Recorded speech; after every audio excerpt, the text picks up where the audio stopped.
ஹல்லேலூயா. கர்த்தருடைய பரிசுத்த நாமத்திற்கு மகிமை உண்டாவதாக. கர்த்தராகிய இயேசு கிறிஸ்துவின் நாமத்தினாலே உங்களை நான் வாழ்த்துகிறேன். கர்த்தர் இந்த மாதத்தில் நமக்கு தந்திருக்கிறதான வசனத்தை வாசித்து ஒரு விசை கூட நம்ம தியானிக்க போகிறோம். சங்கீதங்களின் புஸ்தகம் 34ஆம் அதிகாரம் 9வது வசனத்தினுடைய 2வது பகுதி. அவருக்கு பயந்தவர்களுக்கு குறைவில்லை. அவருக்கு பயந்தவர்களுக்கு குறைவில்லை, அதாவது கர்த்தருக்கு பயந்தவர்களுக்கு குறைவில்லை. For those who fear him lack nothing. இதனால செய்தியினுடைய தலைப்பு பயம், ஃபியர். கண்களை மூடி கர்த்தருக்கு முன்பாக நம்மை நாம் தாழ்த்துவோம்.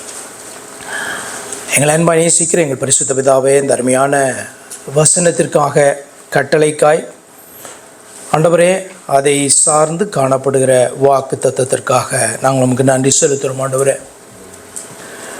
கர்த்தருக்கு பயந்திருங்கள் என்று சொல்லி கர்த்தருடைய பிள்ளைகளை, ஜனத்தை பார்த்து சொல்லப்பட்டதான இந்த வார்த்தைக்காக நன்றி. அதற்கு நாங்கள் கீழ்ப்படுகிறவர்களாய் இருக்க உதவி செய்யுங்க. உம்முடைய வார்த்தையின்படியே ஆண்டவரே, உம்முடைய பிள்ளைகளுடைய குறைகளை எல்லாம் கர்த்தாவே நீர் மாற்றி நிறைவாக்கும்படியாய் செபிக்கிறோம். கர்த்தாவே, என்ன தடைகள் காணப்பட்டாலும் அவைகள் மாறுவதாக, நெருக்கங்களிலிருந்து விடுதலை உண்டாவதாக, விசாலத்திலே ஆண்டவருடைய பிள்ளைகளை வைக்கும்படியாய் செபிக்கிறேன். தலையை உயர்த்தி ஆண்டவரை சத்துருக்களுக்கு முன்பாக பந்தியை ஆயத்தப்படுத்தி ஆண்டவர் பிள்ளைகளை ஆசீர்வதிப்பீராக. கர்த்தராகிய இயேசு கிறிஸ்துவின் நாமத்தில் செபிக்கிறேன் அருமை பிதாவே, ஆமென். ஹல்லேலூயா. பயம், ஃபியர். இந்த தலைப்பை உங்களுக்கு கொஞ்சம் வித்தியாசமாய் காணப்படும்.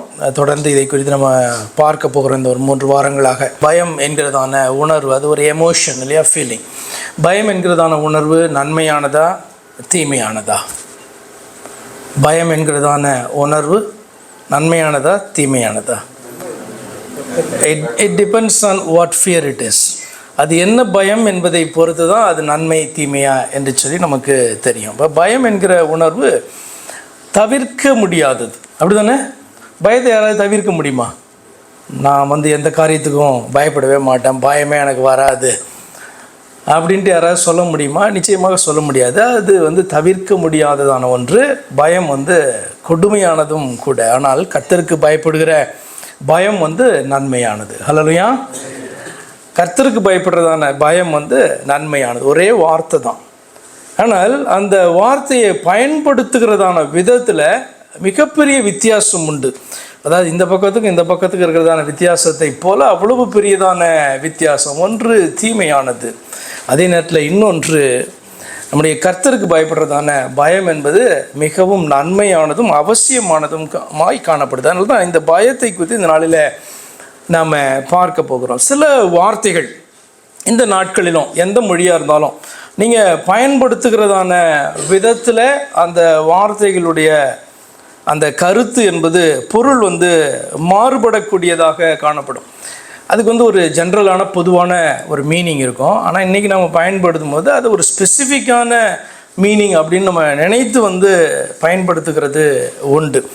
உதாரணத்துக்கு ஸ்மெல், ஓடர் அப்படின்னு சொல்லப்படுகிறதான ஆங்கில வார்த்தைக்கு தமிழில் நிறைய வார்த்தைகள் பார்த்திங்கன்னா உண்டு. உதாரணத்துக்கு வாசனை. வாசனை அப்படின்றதான வார்த்தையை நீங்கள் கேட்கும் பொழுதே என்ன உங்களுக்கு ஞாபகம் வருது? வாசனை ஒரு ஜென்ரல் வேர்டு இல்லை. வாசனை என்பது பொதுவான வார்த்தை. ஏனென்று சொன்னால் சுகந்த வாசனை, கெட்ட வாசனை அப்படி இருக்குல்ல. ஆனால் வாசனை அப்படின்னு கேட்ட உடனே நமக்கு என்ன தான் ஞாபகம் வரும்னா நல்ல வாசனை அப்படின்றது தான் நமக்கு ஞாபகம் வரும். எதுக்கு சொல்ல வரேன்னா, பொதுவான வார்த்தை தான். ஆனால் இன்றைக்கு நம்ம பயன்பாட்டில் அந்த வார்த்தையை நம்ம பயன்படுத்தும் பொழுது அது குறிப்பிட்டதான ஒரு காரியத்தை பார்த்திங்கன்னா குறிக்கிறதாக நாம் எடுத்துக்கொள்ளுகிறோம். We assume that. அதே மாதிரி பார்த்திங்கன்னா மனம் அப்படின்றதான வார்த்தையை நீங்கள் எதுக்கு பயன்படுத்துவீங்க? ஸ்மெல்லுக்கு காணப்படுற இன்னொரு வேர்டு மனம். என்ன நான் சொல்கிறதெல்லாம் நீங்கள் கொஞ்சம் கவனிக்கணும். ஏன்னா வேர்ட்ஸுக்கெலாம் இவ்வளோ முக்கியத்துவம் கொடுக்கணுமா அப்படின்ட்டு உங்களுக்கு ஒரு வேளை தோணலாம். வார்த்தைக்கு இவ்வளோ, பொருளுக்கு இவ்வளோ முக்கியத்துவம் கொடுக்கணுமானா ஆமாம், வார்த்தைக்கு முக்கியத்துவம் கொடுக்கணும். ஏனென்று சொன்னால் வார்த்தை வேத வசனத்தில் நீங்கள் பார்க்குறீங்க. வேத வசனம், கர்த்தருடைய வார்த்தை என்பது அவ்வளவு முக்கியப்படுத்தப்பட்டிருக்கிறது. வார்த்தை சொல்லும்போது அது ஒரு சீடு, அதுக்கு ஒப்பிடப்பட்டிருக்கு. இப்போ இன்றைக்கும் நீங்கள் உலகத்தில் சீட் அப்படின்னு நீங்கள் பார்க்கும் பொழுது அது பார்த்திங்கன்னா ஆழமாக வேர்விடக்கூடியது. அதே நேரத்தில் வந்து பார்த்திங்கன்னா வளர்ந்து வெளியே வரக்கூடியது. அப்படி தானே? அப்போ இந்த வார்த்தை வந்து பார்த்திங்கன்னா எந்த அளவுக்கு நம்ம அதை புரிந்து கொடுக்குறோம், அதனுடைய அர்த்தத்தை எப்படி பயன்படுத்துகிறோம் என்பது ஆழமாக பதியும் பொழுது அதிலிருந்து தான் வந்து பார்த்திங்கன்னா உங்களுடைய அந்த உபதேசங்கள், அதுக்கப்புறம் உங்களுடைய பேச்சு எல்லாமே வர ஆரம்பிக்கும். அப்போ உங்களுடைய விசுவாசம் என்பது கர்த்தருடைய வார்த்தையிலிருந்து வருகிறது. அப்படி தானே? அப்போ உங்களுடைய விசுவாசத்தின் அடிப்படையில் தான் உங்களுடைய பேச்சு, உங்களுடைய நம்பிக்கை, உங்களுடைய செயல் எல்லாம் காணப்படும். அப்போ அதே போல் தான் ஒரு வார்த்தையை நம்ம தவறாக புரிந்து கொண்டோம் அப்படின்னு சொன்னால் தவறாக அது ஆழமாக உள்ளே போயிடும். நம்முடைய பேச்சு, நம்முடைய நம்பிக்கை, நம்முடைய செயல் எல்லாமே வந்து பார்த்திங்கன்னா மாறிவிடும். ஆனபடினால்தான் இது ஒரு வார்த்தையாக இது இவ்வளோ முக்கியத்துவம் கொடுக்கணுமா அப்படின்னா முக்கியத்துவம் கொடுக்க வேண்டும். மனம், நறுமணம் கெட்ட மனம் அப்படின்ட்டு காணப்பட்டாலும் கூட மனம் என்று சொல்லும் பொழுது அதை நம்ம எதற்கு தான் பயன்படுத்துகிறோம் இன்றைக்கு அப்படின்னு சொன்னால் பொதுவாக நல்ல மனத்துக்கு தான் அதை நம்ம என்ன பண்ணுறோம், பயன்படுத்துகிறோம். நாற்றம் அப்படின்னா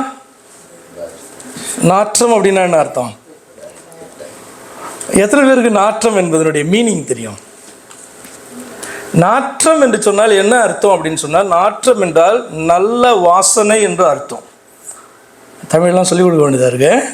நாற்றம் என்றால் அப்போ நீங்கள் நல்ல தமிழ் வாதியாரை தான் போய் கேட்கணும், யார்கிட்டே கேட்கக்கூடாது. நல்ல தமிழ் வாதியாரை டீச் பண்ணுறது போய் கேட்டேன். நாற்றம் என்றால் நறுமணம் என்று சொல்லி அர்த்தம். ஏன்னா துர்நாற்றம் தான் இதற்கு ஆப்போசிட்டான வார்த்தை. வாடை கேள்விப்பட்டிருக்கீங்களே, நல்ல வாடை அப்படின்ட்டு. வாடை என்பது ஸ்மெல்லை குறிக்கிறது தான், அதுவும் நல்ல வாடை கெட்ட வாடை அப்படின்றது.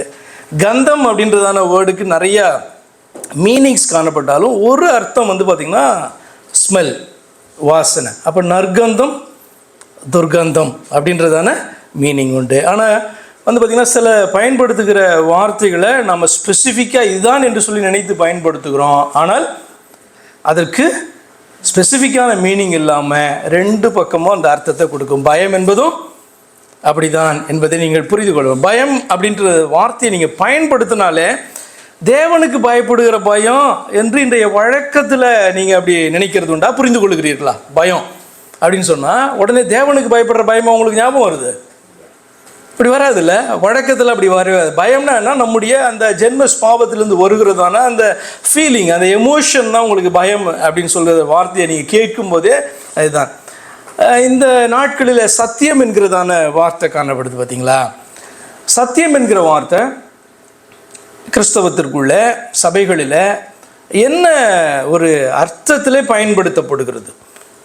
சத்தியம் அப்படின்றதான வார்த்தையினுடைய அர்த்தம் இந்த சபை பிரிவுகளில், நம்ம சபை சொல்லலை, மற்ற சபைகள்னு சொல்ல, பொதுவாக சபை பிரிவுகளில் அது வந்து எப்படி பயன்படுத்தப்படுகிறது சத்தியம் அப்படின்ற வேர்டு?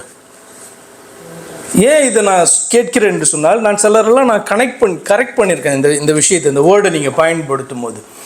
என்ன அப்படின்னு சொன்னால், நம்முடைய சபை வந்து பிரிகிறதற்கு முன்பாக இந்த டாக்ட்ரினல் இஷ்யூஸ் காணப்படும்போது ஒரு சகோதரன்ட்டு அடிக்கடி சொல்லுகிறதான வார்த்தை, நீங்கள் வந்து ரெண்டு பேரும் ரெண்டு விதமான சத்தியத்தை பேசுகிறீர்கள், ஒரே சத்தியத்தை நீங்கள் பேசுங்கள் அப்படின்ட்டு வந்து பார்த்திங்கன்னா என்கிட்டையும் அந்த போதகர்கிட்டையும் அவர் சொன்னது. நான் அப்போயே அவர்கிட்ட கனெக்ட் பண்ணேன். ரெண்டு சத்தியம்னு இருக்க முடியாது.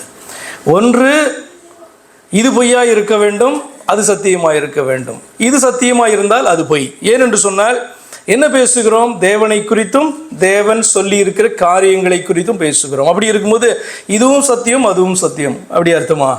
இந்த சபையிலே ஒரு சத்தியத்தை பேசுகிறார்கள், அந்த சபையிலே ஒரு சத்தியத்தை பேசுகிறார்கள். இப்படிலாம் வேர்ட்ஸ் நீங்கள் சென்டென்ஸ் நீங்கள் பயன்படுத்துகிறீர்கள். அப்படி தான், ஆமாவா இல்லையா? நான் உங்களுக்கு நிறைய பேரை வந்து பார்த்திங்கன்னா ஸ்பெசிஃபிக்காக நான் கரெக்ட் பண்ணியிருக்கேன். அப்படி நீங்கள் சொல்லாதீங்க. பல சத்தியம், ரெண்டு விதமான சத்தியம், ஒவ்வொரு சபையிலும் ஒவ்வொரு சத்தியம் அப்படி கிடையவே கிடையாது. சத்தியம் என்கிற வார்த்தையை தேவன் தனக்கு பயன்படுத்துகிறதனுடைய அர்த்தம் தெரியுமா உங்களுக்கு? ஏன் பயன்படுத்துறது தெரியுமா? அவர் ஒருவர் என்றும், அவர் பேசுகிறது தான் சத்தியம் என்றும், அவர் சொல்லி இருக்கிற காரியங்கள் தான் உண்மை என்றும், மற்றதெல்லாம் நம்ப தகுந்தவைகள் அல்ல என்பதற்காக தான் சத்தியம் என்கிற வார்த்தையை தனக்கு நவுன் ஃபார்மில் ஆண்டவர் யூஸ் பண்ணுறார். நல்லா புரிந்து கொள்ளுங்க. ஒரு நபர் என்கிற அர்த்தத்தில் சத்தியம் என்கிற வார்த்தை பயன்படுத்தப்படுகிறது. அவரிடத்திலிருந்து வருகிறதான வார்த்தைகள் எல்லாம் வந்து பார்த்திங்கன்னா வேர்பு ஃபார்மில் வந்து பார்த்திங்கன்னா சத்தியம் என்று சொல்லப்படுகிறது. அப்போ சத்தியம் என்று சொல்லும்போது இந்த சபையில் ஒரு சத்தியம் பேசுகிறாங்க, அந்த சபையில் ஒரு சத்தியம் பேசுகிறாங்க அப்படின்றதே மிகவும் தவறான ஒரு வார்த்தை. ஒன்று தான் சத்தியமாக இருக்க வேண்டும், ஒன்று தான் தெய்வமாக இருக்க முடியும், இல்லையா? அப்போ இன்றைக்கு அதை பயன்பாட்டில் நீங்கள் காணும்போது நீங்கள் வந்து பார்த்திங்கன்னா அதை வேறு விதமாக பயன்படுத்தாதீங்க. You have to correct your words. நீங்கள் பேசுகிறதான வார்த்தைகளை நீங்கள் புரிந்து கொண்டு அதை நீங்கள் கரெக்ட் பண்ண வேண்டும். தேவன் என்கிற வார்த்தையினுடைய அர்த்தம் எப்படி புரிந்து கொள்ளப்படுகிறது, எப்படியாக பயன்படுத்தப்படுகிறது சொல்லுங்க பார்க்கலாம். தேவன் என்கிற வார்த்தை இன்றைக்கு எப்படி பயன்படுத்தப்படுகிறது? தேவன் என்கிற வார்த்தை எப்படி யாருக்கு பயன்படுத்தப்பட்டதுன்னா, நம்மளை உண்டாக்கின தெய்வத்திற்கு பயன்படுத்தப்பட்டது. அப்படித்தானே? ஒருவருக்கு பயன்படுத்தப்பட்டதான வார்த்தை தான். ஆனால் ஜனங்கள் தங்களுக்கான தெய்வங்களை அவர்கள் தெரிந்து கொண்ட போது தேவன் என்கிற வார்த்தை ஜென்ரலான வேர்டாக மாறி போனது. இவர்களுடைய தெய்வம், அவர்களுடைய தெய்வம் அப்படின்னு மாறி போனது. அப்படித்தானே? அப்போ ஒவ்வொரு பிரிவினருக்கான, ஒவ்வொரு ஜனத்திற்காக, ஒவ்வொரு நேஷன்ஸ் பண்ண ஒரு தேசங்களுக்காக, அந்த ஜாதிகளுக்கான தெய்வங்கள் என்று சொல்லி பார்த்தீங்கன்னா மாறி போனது. அப்போ தேவன்னா அடுத்த கேள்வி, எந்த தேவன், யாருடைய தேவன் என்கிறதான கொஸ்டின் வச்சு. அப்போ இன்றைக்கு தேவன் என்கிற வார்த்தை உண்டாக்கின ஒருவருக்கு பயன்படுத்தப்பட்டதான வார்த்தை. இன்றைக்கு தேவன் என்று சொன்னால் யாருடைய தேவன், எந்த தேவனை ஆராதிக்கிறார்கள் என்கிறதான நிலைக்கு வந்திருக்கு. அப்போ இன்று பயம் என்பதை குறித்து நம்ம பார்க்க போகிறோம். அல்லேலூயா. பயம் அப்படின்னா என்ன என்பதை குறித்து பார்க்குறோம். அதாவது அன்வர்தி ஃபியர் அல்லது நேச்சுரலி இன்ஹெரிட்டட் ஃபியர். அன்வர்தி ஃபியர்னா என்ன அர்த்தம்? பிரயோஜனம் இல்லாத பயம். ஒரு பயம் பிரயோஜனமான பயம் என்னன்னா தெய்வ பயம். கர்த்தருக்கு பயப்படுற பயமானது அவசியமானதும் பிரயோஜனமானதாக காணப்படுகிறது. அதே நேரத்தில் அன்வர்த்தி அப்படின்னு சொன்னால் அவசியம் இல்லாமல் வருகிறதான அன்அவாய்டபிள், தவிக்கவும் முடியாது, அப்படி வருகிறதான அந்த பயத்தை குறித்தும் in other words naturally inherited. அதாவது மனிதனாய் நம்ம காணப்படுகிறபடினாலே நாம் நம்முடைய மூதாதையர்கிட்டருந்து பெற்று வந்திருக்கிறதான அந்த பயம், ஆதாமிடத்திலிருந்து வந்ததான கடத்தப்பட்டதான அந்த பயத்தை குறித்து தான் நம்ம பார்க்க போகிறோம். அடுத்த செய்தியில் எதை பார்க்க போகிறோம்னு சொன்னால் ஓர்தி ஃபியர் அல்லது ஃபியர் ஆஃப் காட், காட்லி ஃபியர், தெய்வ பயம் அப்படின்றதை குறித்து அடுத்த செய்தியில் நம்ம பார்க்கலாம். கர்த்தருடைய ஜனம் தங்கள் வழிகளிலெல்லாம் கர்த்தருக்கு பயந்து நடப்பது சுகந்த வாசனை போன்றது. ஹல்லேலூயா. நல்ல மனம் போன்றது என்று சொல்லி அர்த்தம்.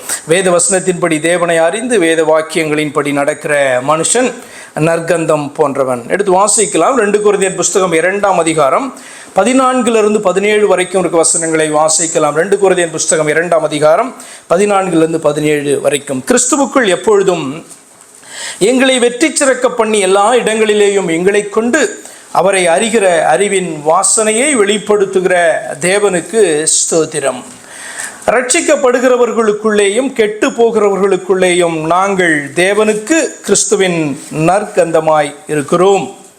கெட்டு போகிறவர்களுக்குள்ளே மரணத்திற்கு ஏதுவான மரண வாசனையாகவும், ரட்சிக்கப்படுகிறவர்களுக்குள்ளே ஜீவனுக்கு ஏதுவான ஜீவ வாசனையாகவும் இருக்கிறோம். யாரு? கர்த்தருடைய வார்த்தை அப்படி காணப்படுது. அப்படி கர்த்தருடைய வார்த்தையை ஏற்றுக்கொண்டு உள்வாங்கி கொண்டு, அதனால தான் சொன்னேன், நமக்குள்ளே அது வேறுபற்றின பின்பு நாம் அந்த வார்த்தைகளை பேசுகிறோம் அல்லவா? அப்படி பேசும்பொழுது தான் பார்த்தீங்கன்னா சத்தியத்தை பேசுகிறோம், சுவிசேஷத்தை பேசுகிறோம், கர்த்தருடைய வார்த்தை மற்றவர்களுக்கு கொண்டு போகிறோம். அப்படிப்பட்டவர்களை நற்கந்தம் என்று சொல்லி பார்த்தீங்கன்னா வேதம் பார்த்தீங்கன்னா சொல்லுகிறது. அப்போ எப்படி பார்க்கிறோம்? கெட்டு போகிறவர்களுக்குள்ளே மரணத்திற்கு ஏதுவான மரண வாசனை, ரட்சிக்கப்படுவர்களுக்குள்ளே ஜீவனுக்கு ஏதுவான ஜீவ வாசனை. இவைகளை நடப்பிக்கிறதற்கு எவன் தகுதியானவன்? அநேகரை போல நாங்கள் தேவ வசனத்தை கலப்பாய் பேசாமல் துப்புரவாகவும் தேவனால் அருளப்பட்ட பிரகாரமாகவும் கிறிஸ்துவுக்குள் தேவ சந்நிதியில் பேசுகிறோம். ஒரே வாயிலிருந்து புறப்படுகிற வார்த்தைகள் தான், ஒரே மனுஷனிடத்துலேருந்து புறப்படுகிற வார்த்தை தான். இப்படி பார்த்துருப்பீங்க. ஒரே வாயிலேருந்து என்ன பண்ணக்கூடாது? கசப்பும் தித்திப்பும் வர முடியாது. இல்லை, ஆசீர்வாதமும் சாபமும் ஒரே வாயிலேருந்து வர முடியாது. உண்மைதானே? அப்படி வேதத்தில் போட்டிருக்குல்ல. அப்போ அப்படி சுவிசேஷ வார்த்தை ஆசீர்வாதமும் சாபமுமாக அப்படி வரல, கசப்பும் தித்திப்புமாகவும் வரல. இதனுடைய மீனிங் என்ன? ஒரு மனுஷன்கிட்ட பார்த்தீங்கன்னா ஒரு மனுஷன் பேசுகிறான், ஒரு அப்போஸ்தலன் எடுத்துக்கோங்களேன், பேசுகிறான். அப்போ அவனிடத்துல இருந்து வருகிறதான வார்த்தை ஒரு மனுஷனுக்கு மரண வாசனையாக போகிறது, இன்னொரு மனுஷனுக்கு ஜீவ வாசனையாக போகிறதாம். அப்போ பேச்செல்லாம் ஒன்று தான், பிரசங்கமெல்லாம் ஒன்று தான், எழுதப்பட்டிருக்கிற வார்த்தையெல்லாம் ஒன்று தான். அதை வாசிக்கும் போது எல்லாருக்கும் ஒரே மாதிரி தான் அது காணப்படுது. ஆனால் ஒரு சிலருக்கு அது மரண வாசனையாக போய் முடிகிறது, ஆனால் ஒரு சிலருக்கு அது ஜீவ வாசனையாக முடிகிறது, அதாவது ஆசீர்வாதமாக அமைகிறது. அப்போ யாரிடத்துல இந்த இடத்துல பிரச்சனை காணப்படுகிறது? பேசுகிறவர்களிடத்துல இல்லை. முன்னாடி ஒரு காரியத்தை பார்த்தோம், கசப்பும் தித்திப்பும் ஒரே வாயிலேருந்து புறப்படக்கூடாதுன்னா என்ன அர்த்தம்? ஒரே ஒரு மனுஷன் இரண்டு விதமாக பேசக்கூடாது, இரு நாக்குள்ளவனாக பேசக்கூடாது. ஆனால் தேவ வசனத்தை புரட்டாமல் பேசுகிறதானவர்கள் 17 வசனம் இப்படி அநேகரை போல நாங்கள் தேவ வசனத்தை கலப்பா பேசாமல் துப்புரவாகும் தேவனால் அருளப்பட்ட பிரகாரமாக பேச, அப்படி பேசும்போது இரண்டு விதமாக இரு நாக்குடையவர்களாக பேசாதபடி காணப்படும் போது அந்த வார்த்தைகளே கூடும், அந்த சத்திய வார்த்தைகள் கூடும் ஒரு கூட்டத்திற்கு ஆசீர்வாதமாகவும் ஒரு கூட்டத்திற்கு அது சாபமாகவும் அமைகிறதற்கு என்ன காரணம்? யார் ரீசன்? அதுக்கு பேசுகிறவர்கள் அல்ல. யார் தான் அப்படி சொன்னால் கேட்கிறவர்கள். யார் அந்த சத்திய வசனத்தை ஏற்றுக்கொள்கிறார்களோ, சத்தியத்தை ஏற்றுக்கொள்கிறார்களோ அவர்களுக்கு ஜீவ வாசனையாக முடிகிறதா.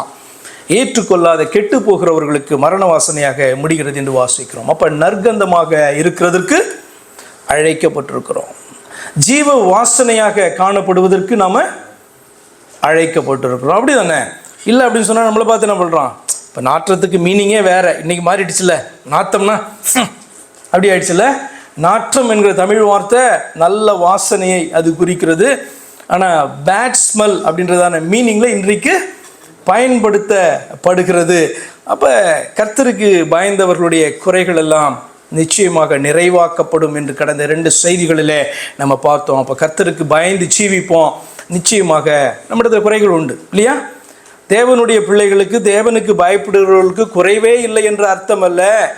குறைவு நிறைவாக்கப்படும், அந்த குறைவுகள் மாறும். ஏனென்று சொன்னால் அவரை நம்பி நாம் வாழ்கிறபடினாலே அந்த குறைகளை எல்லாம் அவர் மாற்ற வல்லமை உள்ளதான தேவனாய் இருக்கிறார். அப்படியாக அவர் செய்வார்.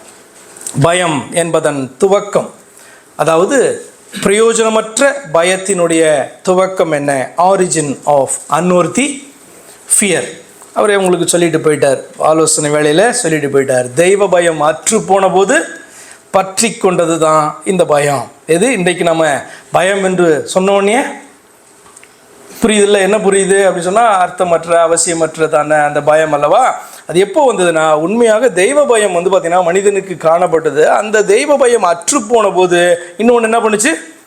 இப்போ தேவ ஆவி இல்லைன்னா அசுத்த ஆவி, அசுத்த ஆவிகள் விரட்டப்பட்டால் தேவனுடைய ஆவி அப்போ தான் வர முடியும். அப்படி தானே? அப்போ ஒன்று போன போது இன்னொன்று வந்துச்சு. இப்போ பிசாசு கூட பார்த்தீங்கன்னா என்ன அவன் விரும்பினான்? அவன் தெய்வ பயத்தோடு காணப்பட்டவன் தானே.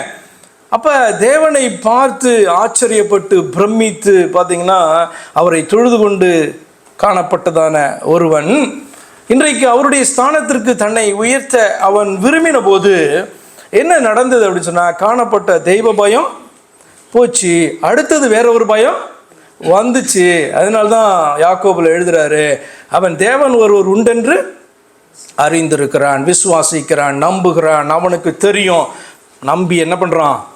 நடுங்குகிறானாம். அப்போ அந்த பயம் பார்த்தீங்கன்னா அவுட் ஆஃப் ரெவரன்ஸ் வரல. ரெவரன்ஸ்னால் என்ன அர்த்தம்?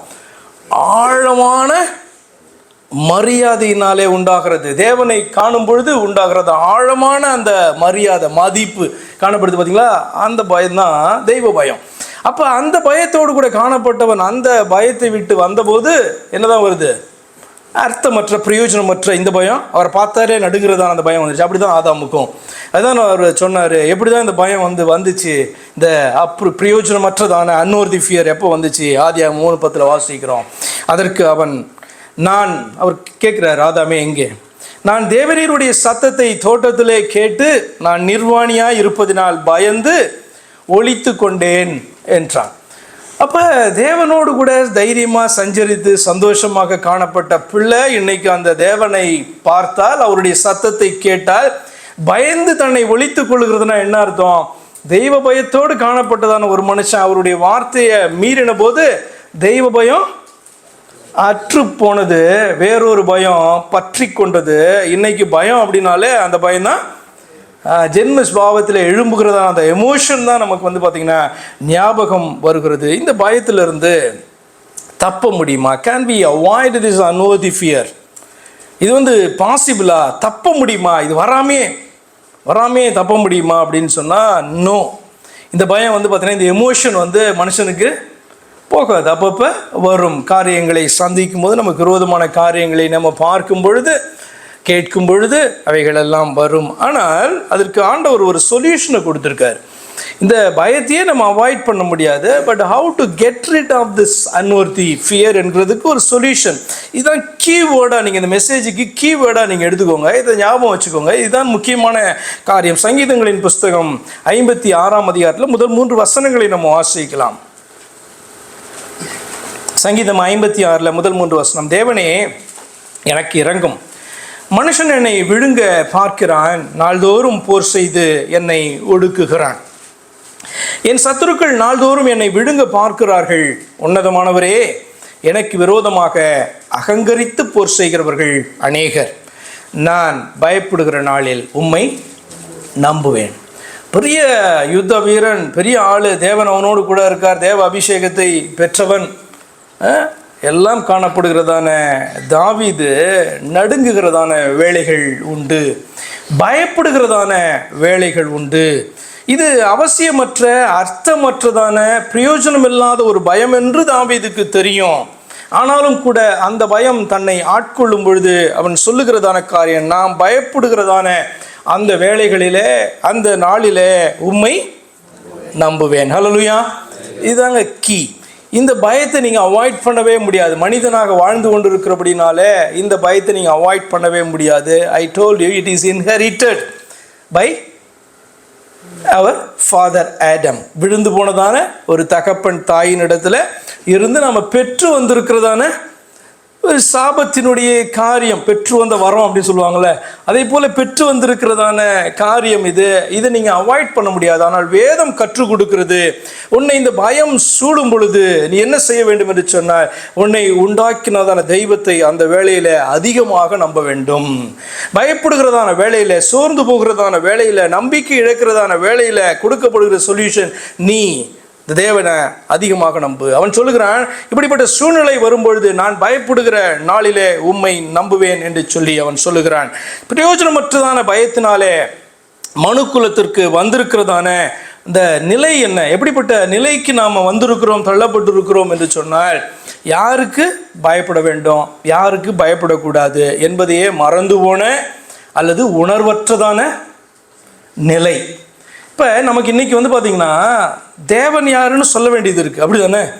ஆக்சுவலாக தேவனால் உண்டாக்கப்பட்ட ஜனத்திற்கு உன்னை உண்டாக்கின தெய்வம் யாருன்னு சொல்ல வேண்டிய அவசியம் கிடையாது தானே? ஆனால் இன்றைக்கி எப்படிப்பட்ட நிலைக்கு தள்ளப்பட்டிருக்கோம்? தேவன் யாருன்ட்டு நமக்கு டீச் பண்ண வேண்டியதாக இருக்குது. தேவன் நமக்கு டீச் பண்ண வேண்டியதாக இருக்குது. இல்லை தேவனை அறிந்தவர்கள் நமக்கு சொல்ல வேண்டியதாக இருக்குது. அப்படிப்பட்ட நிலைக்கு தள்ளப்பட்டோம். அதே போல் இந்த பயம், இப்படிப்பட்ட பயம் வந்தபடினாலே, பிரயோஜனமற்ற பயம் வந்தபடினால என்ன நிலைக்கு வந்திருக்கும் அப்படின்னா, யாருக்கு பயப்படணும், யாருக்கு பயப்படக்கூடாது அப்படின்றத மறந்து போனதான அல்லது உணர்வற்றதான ஒரு நிலைக்கு நாம் வந்திருக்கிறோம். இப்போ பிரயோஜனமற்ற பயம் அல்லது பயம் என்று சொன்னாலே இப்படி எடுத்துக்கோங்க. பிரயோஜனமற்ற பயம், அடுத்தது தெய்வ பயம் ஆகிய இரண்டை குறித்தும் அதன் வித்தியாசத்தை குறித்தும் தேவன் மனிதனுக்கு எச்சரிக்கவும் போதிக்கவும் வேண்டிய நிலைக்கு நாம் தள்ளப்பட்டிருக்கோம் என்பதே யதார்த்தம். தேவனே நமக்கு சொல்லிக் கொடுக்க வேண்டியதாக இருக்குது. இந்த பயம் நல்லது, இந்த பயம் நல்லது கிடையாது அப்படின்ட்டு தேவனே நமக்கு கற்றுக் கொடுக்க வேண்டிய நிலைக்கு மனுக்குலம் தள்ளப்பட்டது. ஏன்னா உணர்வற்ற நிலை.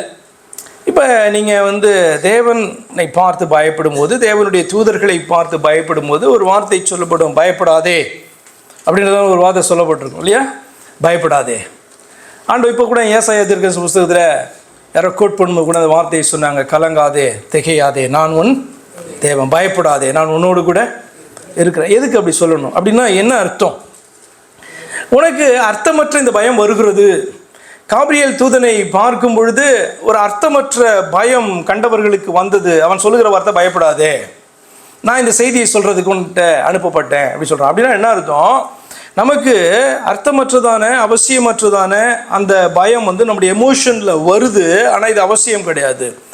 ஆரம்பத்தில் பார்த்தீங்கன்னா ஆதாமோ ஏவாளோ கர்த்தரை சந்திக்கும் போது அல்லது ஒரு தூதனே வந்து பேசியிருந்தா கூட அவங்க என்ன பண்ணியிருக்க மாட்டாங்க, பயந்துருக்க மாட்டாங்க. பிசாசே சர்பத்தின் மூலமாக பேசினா கூட கூலாக தான் இருக்கும் கான்வர்சேஷன், பயப்பட மாட்டாங்க. ஆனால் விழுந்து போன பின்பு அவருடைய சந்ததிகள் பாம்பை பார்த்தா பயம், ஆவியை பார்த்தா பயம், அது பயமுறுத்தினா பயம். அப்படி தள்ளப்பட்டோமா இல்லையா? இப்போ ஆரம்பத்தில் தேவனை பார்த்தாலும் பயம் அல்ல, அல்லது வேற எந்த ஆவிகளை பார்த்தாலும் பயம் இல்லை, அப்படிதான் காணப்பட்டார்கள். ஏனென்று சொன்னால் தெய்வ பயம் மட்டும்தான் அவர்களுக்குள்ளே காணப்பட்டது. நம்ம இன்னைக்கு சொல்லுகிறதான இந்த பயம் என்கிறதான வார்த்தையினுடைய அர்த்தமே அவர்களுக்கு தெரியாது. தெய்வ பயம் போச்சு, அந்த தெய்வ பயம்ன்ற வார்த்தையினுடைய அர்த்தமே மாறி போய் வேறு மாதிரியான பயம் மனிதனை ஆட்கொண்டதாக காணப்படுது. அப்போ தேவனே இதை குறித்து நம்மோடு கூட பேச வேண்டியதான சூழ்நிலைக்கு மனுக்குலம் தள்ளப்பட்டது. அவரோ நல்லவர், அல்லேலூயா, அன்பு நிறைந்தவர். அவரோ நம்முடைய தகப்பனாய் இருக்கிறார். பிள்ளைகளுக்கு ஒன்றும் தெரியலனாலும் அப்பா என்ன பண்ணுவார்? சொல்லிக் கொடுப்பார். அதை போல இதை குறித்தும் தேவனே நமக்கு சொல்லிக் கொடுக்க வேண்டிய நிலைக்கு நாம் தள்ளப்பட்டோம் என்பதுதான் உண்மை. God wants about the result of unworthy fear if we don't deal with it in biblical way. வேதத்திலே சொல்லப்பட்டிருக்கிற வண்ணமாக இந்த பிரயோஜனமற்றதான இந்த பயத்தை நாம் தள்ள பழகலைனா அல்லது டீல் பண்ண பழகலை அப்படின்னு சொன்னால் அது நமக்கு ஆசீர்வாதமாக இருக்க முடியாது. நீதிமொழியின் புஸ்தகம் 29:25 எப்படி வாசிக்கிறோம்? அப்படி கேட்டுறேன், இப்போதான் நான் சொன்ன ஒன்று கீ அப்படின்னு சொல்லிட்டு. அப்போ இந்த விதமான பயம் நம்முடைய வாழ்க்கையில் அனுதினமும் வரும் தான். அப்போது எப்படி அதை டீல் பண்ணுவீங்க? What is the key word அல்லது வேர்ட்ஸ்? பயம் எவ்வளோக்கு எவ்வளோ அதிகமாகுதோ அன்அவாய்டபிள். உங்களுடைய சூழ்நிலையை பொறுத்து பயம் கொஞ்சமா அல்லது அதிகமாக அப்படின்றதெல்லாம். அப்போ பயம் வரும்பொழுது பயம் ரொம்ப அதிகமாச்சுன்னா உங்களுடைய நம்பிக்கையும் ரொம்ப தேவன் மேலே அதிகமாகும். அப்படி தான் சொல்லணும். அப்படி தான் என்ன பண்ணுறான் அவன் கற்றுக் கொடுக்குறான். யார்? தாவீது கற்றுக் கொடுக்குறான். நான் பயப்படுகிற நாளிலே உம்மை நம்புவேன். எனக்கு அதிகமாக பயம் வருதா உம்மை அதிகமாக நம்புவேன். அதிகமாக நெருக்கப்படுகிறேன்னா இன்னும் அதிகமாக உம்மை நான் ட்ரஸ்ட் பண்ணுவேன் அப்படின்னு சொல்லி கொடுக்குறான். இதை நீங்கள் மறந்து போயிடாதீர்கள். நீதிமொழிகள் 29:25 வாசிக்கிறோம், மனுஷனுக்கு பயப்படும் பயம் கண்ணியை வருவிக்கும், கர்த்தரை நம்புகிறவனோ உயர்ந்த அடைக்கலத்தில் வைக்கப்படுவான். என்ன டீச்சிங் அந்த இடத்துல காணப்படுது? மனுஷனுக்கு பயப்படுகிற சூழ்நிலை நம்முடைய வாழ்க்கையில் வருகிறது அல்லவா? அனுதினமும் நம்முடைய லைஃப்பில் பார்க்குறோம். சிலரை பார்த்தா பயமாக இருக்குது, பாசை பார்த்தா நடுக்கமாக இருக்குது. என்னது தப்பு பண்ணலன்னா கூட நிறைய காரியங்களில் நிறைய விஷயங்களுக்கு ஏன் தான் பயப்படுறோம் அப்படின்னு தெரியாமல் பார்த்திங்கன்னா பயத்தை ஆட்கொள்கிறதான காரியம் உண்டு. ஆனால் மனுஷனுக்கு பயப்படுறதான பயம் அது கண்ணியை வரைக்கும்னா என்ன அர்த்தம்னா, நீ ஒரு ட்ராப்புக்குள்ளே மாட்டுகிறதற்கு ஏதுவாக அது காணப்படும். மனுஷனை நம்பி நீ காரியத்தை செய்யும் பொழுது அவனுக்கு பயப்படும் பொழுது அது ஒரு ட்ராப்பில் நீ போய் மாட்டுகிறதற்கு ஏதுவாக இருக்கும். ஆனால் கர்த்தரை நம்புகிறவனோ உயர்ந்த அடைக்கலத்தில். மனுஷனையே நம்பாத என்று வேதம் சொல்லலை, கர்த்தரை விட்டு மனுஷனை நம்பாத. அப்போ மனுஷனை நம்ம நம்புகிறது தவறல்ல, ஆனால் கர்த்தரை தள்ளிவிட்டு நீ மனுஷனை நம்பாத. கர்த்தர் மேலே உன்னுடைய நம்பிக்கையை வைத்து நீ என்ன பண்ணலாம்? உன் கூட இருக்கிறவங்கள நம்பலாம். அப்படி தானே? மனுஷனை ஏன்னா அந்த வார்த்தைகள்லாம் தவறாக புரிந்து கொள்ளாதீங்க. மனுஷனையே நம்பக்கூடாது அப்படி எடுத்துக்கிறாதீங்க. என்ன அப்படின்னு சொன்னால், நாசியிலே சுவாசம் உள்ள மனுஷனை நம்புவதை பார்க்கலாம் அப்படின்னா ஒரு மனுஷனையும் நம்பாத என்ற அர்த்தம் அல்ல. ஒரு மனுஷனும் நம்புகிறதற்கு பாத்திரவான் அல்ல. இப்போ துதிக்கு பாத்திரம்னா என்ன அர்த்தம்? நம்ம ஒருவரை ஒருவர் புகழ்கிறோம் இல்லையா? ஒவ்வொரு காரியங்களில் நல்ல காரியங்களை செஞ்சால் நல்லா பண்ணியிருக்க குட் அப்படின்னு சொல்கிறோம்ல, அது புகழ் தானே. ஆனால் துதிக்கு பாத்திரம்னா என்ன அர்த்தம்? தேவன் என்கிற ஸ்தானத்தில் வைத்து உயர்த்தப்படக்கூடியவர், ஆராதிக்கப்பட வேண்டியவர் ஒருவர் தானே. அப்போ அதை போல ஆராதனைக்கு துதிக்கு பாத்திரராய் அவர் மட்டும்தான் காணப்படுறார். ஜெபிக்க வேண்டுமானால் அவர்கிட்ட தான் ஜெபிக்க வேணும். அதே போல ஒரு மனுஷனை நம்புகிறதற்கு பாத்திரவானா ஒரு மனுஷன் கூட கிடையாது. புரியுதா நான் சொல்ல வர்றது? அந்த அர்த்தத்தில் தான் ஆண்டவர் சொல்றாரு, நாசியிலே சுவாசம் உள்ள மனுஷனை நம்புகிறதை பார்க்கலாம் கர்த்தர் பேரில் பற்றுதலாக இருக்கும். அதே நேரத்தில் நீங்கள் கூட இருக்கிறவங்கள, உங்கள் சகோதர சகோதரிகளை, கணவன் மனைவியை, பிள்ளைகளை, தாய் தகப்பனை, ஏன் உங்களுக்கு கற்றுக் கொடுக்குற எண்ணெய் கூட நீங்கள் நம்பவே மாட்டேன், மனுஷன் தானே நம்ப மாட்டேன் அப்படின்னா எப்படி உங்களுக்கு டீச் பண்ண முடியும்? உங்கள் கூட எப்படி உங்கள் மனைவி வாழ்வா? எப்படி உங்கள் கூட உங்கள் கணவன் வாழ்வான்? கொஞ்சம் சிந்தித்து பாருங்கள். அந்த அர்த்தத்தில் ஆண்டவர் சொல்லலை. எந்த மனுஷனையும் நீ நம்பாதே என்கிற அர்த்தத்தில் ஆண்டவர் சொல்லலை. கர்த்தரை தள்ளிவிட்டு நீ மனுஷனை நம்புவாயானால் அது உனக்கு கண்ணியை வருவிக்கிறதான காரியமாக இருக்குன்னு சொல்கிறாரு. 2 ராஜாக்களின் புஸ்தகம் 17ஆம் அதிகாரம் 35வது வசனம். சரியாக புரிஞ்சுக்கிறீங்களா? வசனத்தை நீங்கள் சரியாய் புரிந்து கொள்ளவில்லை என்று சொன்னால் நீங்கள் என்ன பண்ணுவீங்க? அதிலிருந்து தவறான சிந்தனைகளும் யோசனைகளும் தவறான உபதேசங்களும் வர ஆரம்பிக்கும். நீங்கள் ஒரு வித்தியாசமான ஒரு ஆளாக மாற ஆரம்பிச்சிருவீங்க. இப்போ இந்த உலகத்தில் நிறைய ஸ்பிரிச்சுவலாக காணப்படுறதா நிறைய ஜனங்களையும் இப்படி பார்க்கலாம். என்னென்னா வசனங்களை தவறாக புரிந்து கொள்கிறது நிமித்தமாக தேவனையே தவறாக புரிந்து கொண்டு அவர்கள் தங்களையே ஐசோலேட் பண்ணி கொண்டு அவர்கள் வித்தியாசமான ஒரு வாழ்க்கைக்குள்ளே என்ன பண்ணுவாங்க, போக ஆரம்பிச்சுருவாங்க. அவரை பார்க்கலும் பரிசுத்தவான்கள் யாருமே இல்லைன்ட்டு என்ன பண்ணுவாங்க, தங்களை குறித்து என்ன ஆரம்பித்து விடுவார்கள். சரியா? அப்போ வசனங்களை சரியாக கர்த்தர் என்ன நோக்கத்தோடு கூட என்ன அர்த்தத்தோடு கூட சொல்லி இருக்கிறார் என்பதை நீங்கள் புரிந்து கொள்வதற்கு அவசியமானபடினால்தான் வார்த்தையினுடைய கருத்து முக்கியமா இல்லையா? வார்த்தையினுடைய கருத்து முக்கியம். இனிமேல் போய் ஒவ்வொரு சபையிலும் ஒவ்வொரு சத்தியம் சொல்றாங்கன்னு சொல்லக்கூடாது.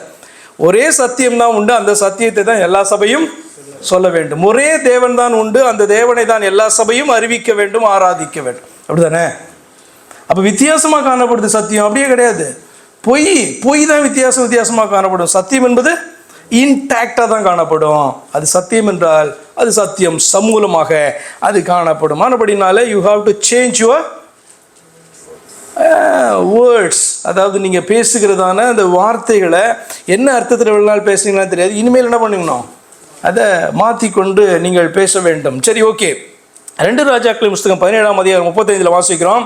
கர்த்தர் இவர்களோடைய உடன்படிக்கை பண்ணி இவர்களுக்கு கற்பித்தது என்னவென்றால், நீங்கள் அந்நிய தேவர்களுக்கு பயப்படாமலும் அவர்களை பணிந்து கொள்ளாமலும் சேவியாமலும் அவர்களுக்கு பலியிடாமலும் இப்படி ஆண்டவர் சொல்லிட்டே போறாரு. என்னன்னா, உடன்படிக்கை பண்ணி என்ன பண்றாரு, கற்பிக்கிறாராம், சொல்லி கொடுக்குறாராம். என்ன சொல்லி கொடுக்குறாரு அப்படின்னு சொன்னா, நீங்கள் அந்நிய தேவர்களுக்கு அப்படின்னு என்ன அர்த்தம், ஒரே தேவனை அன்றி மற்றதெல்லாம் அந்நிய தேவன், கர்த்தரை அன்றி கர்த்தரே தேவன் என்று அறியுங்கள். அப்ப கர்த்தர் என்கிற ஒருவரை அன்றி வேற இதெல்லாம் அந்நிய.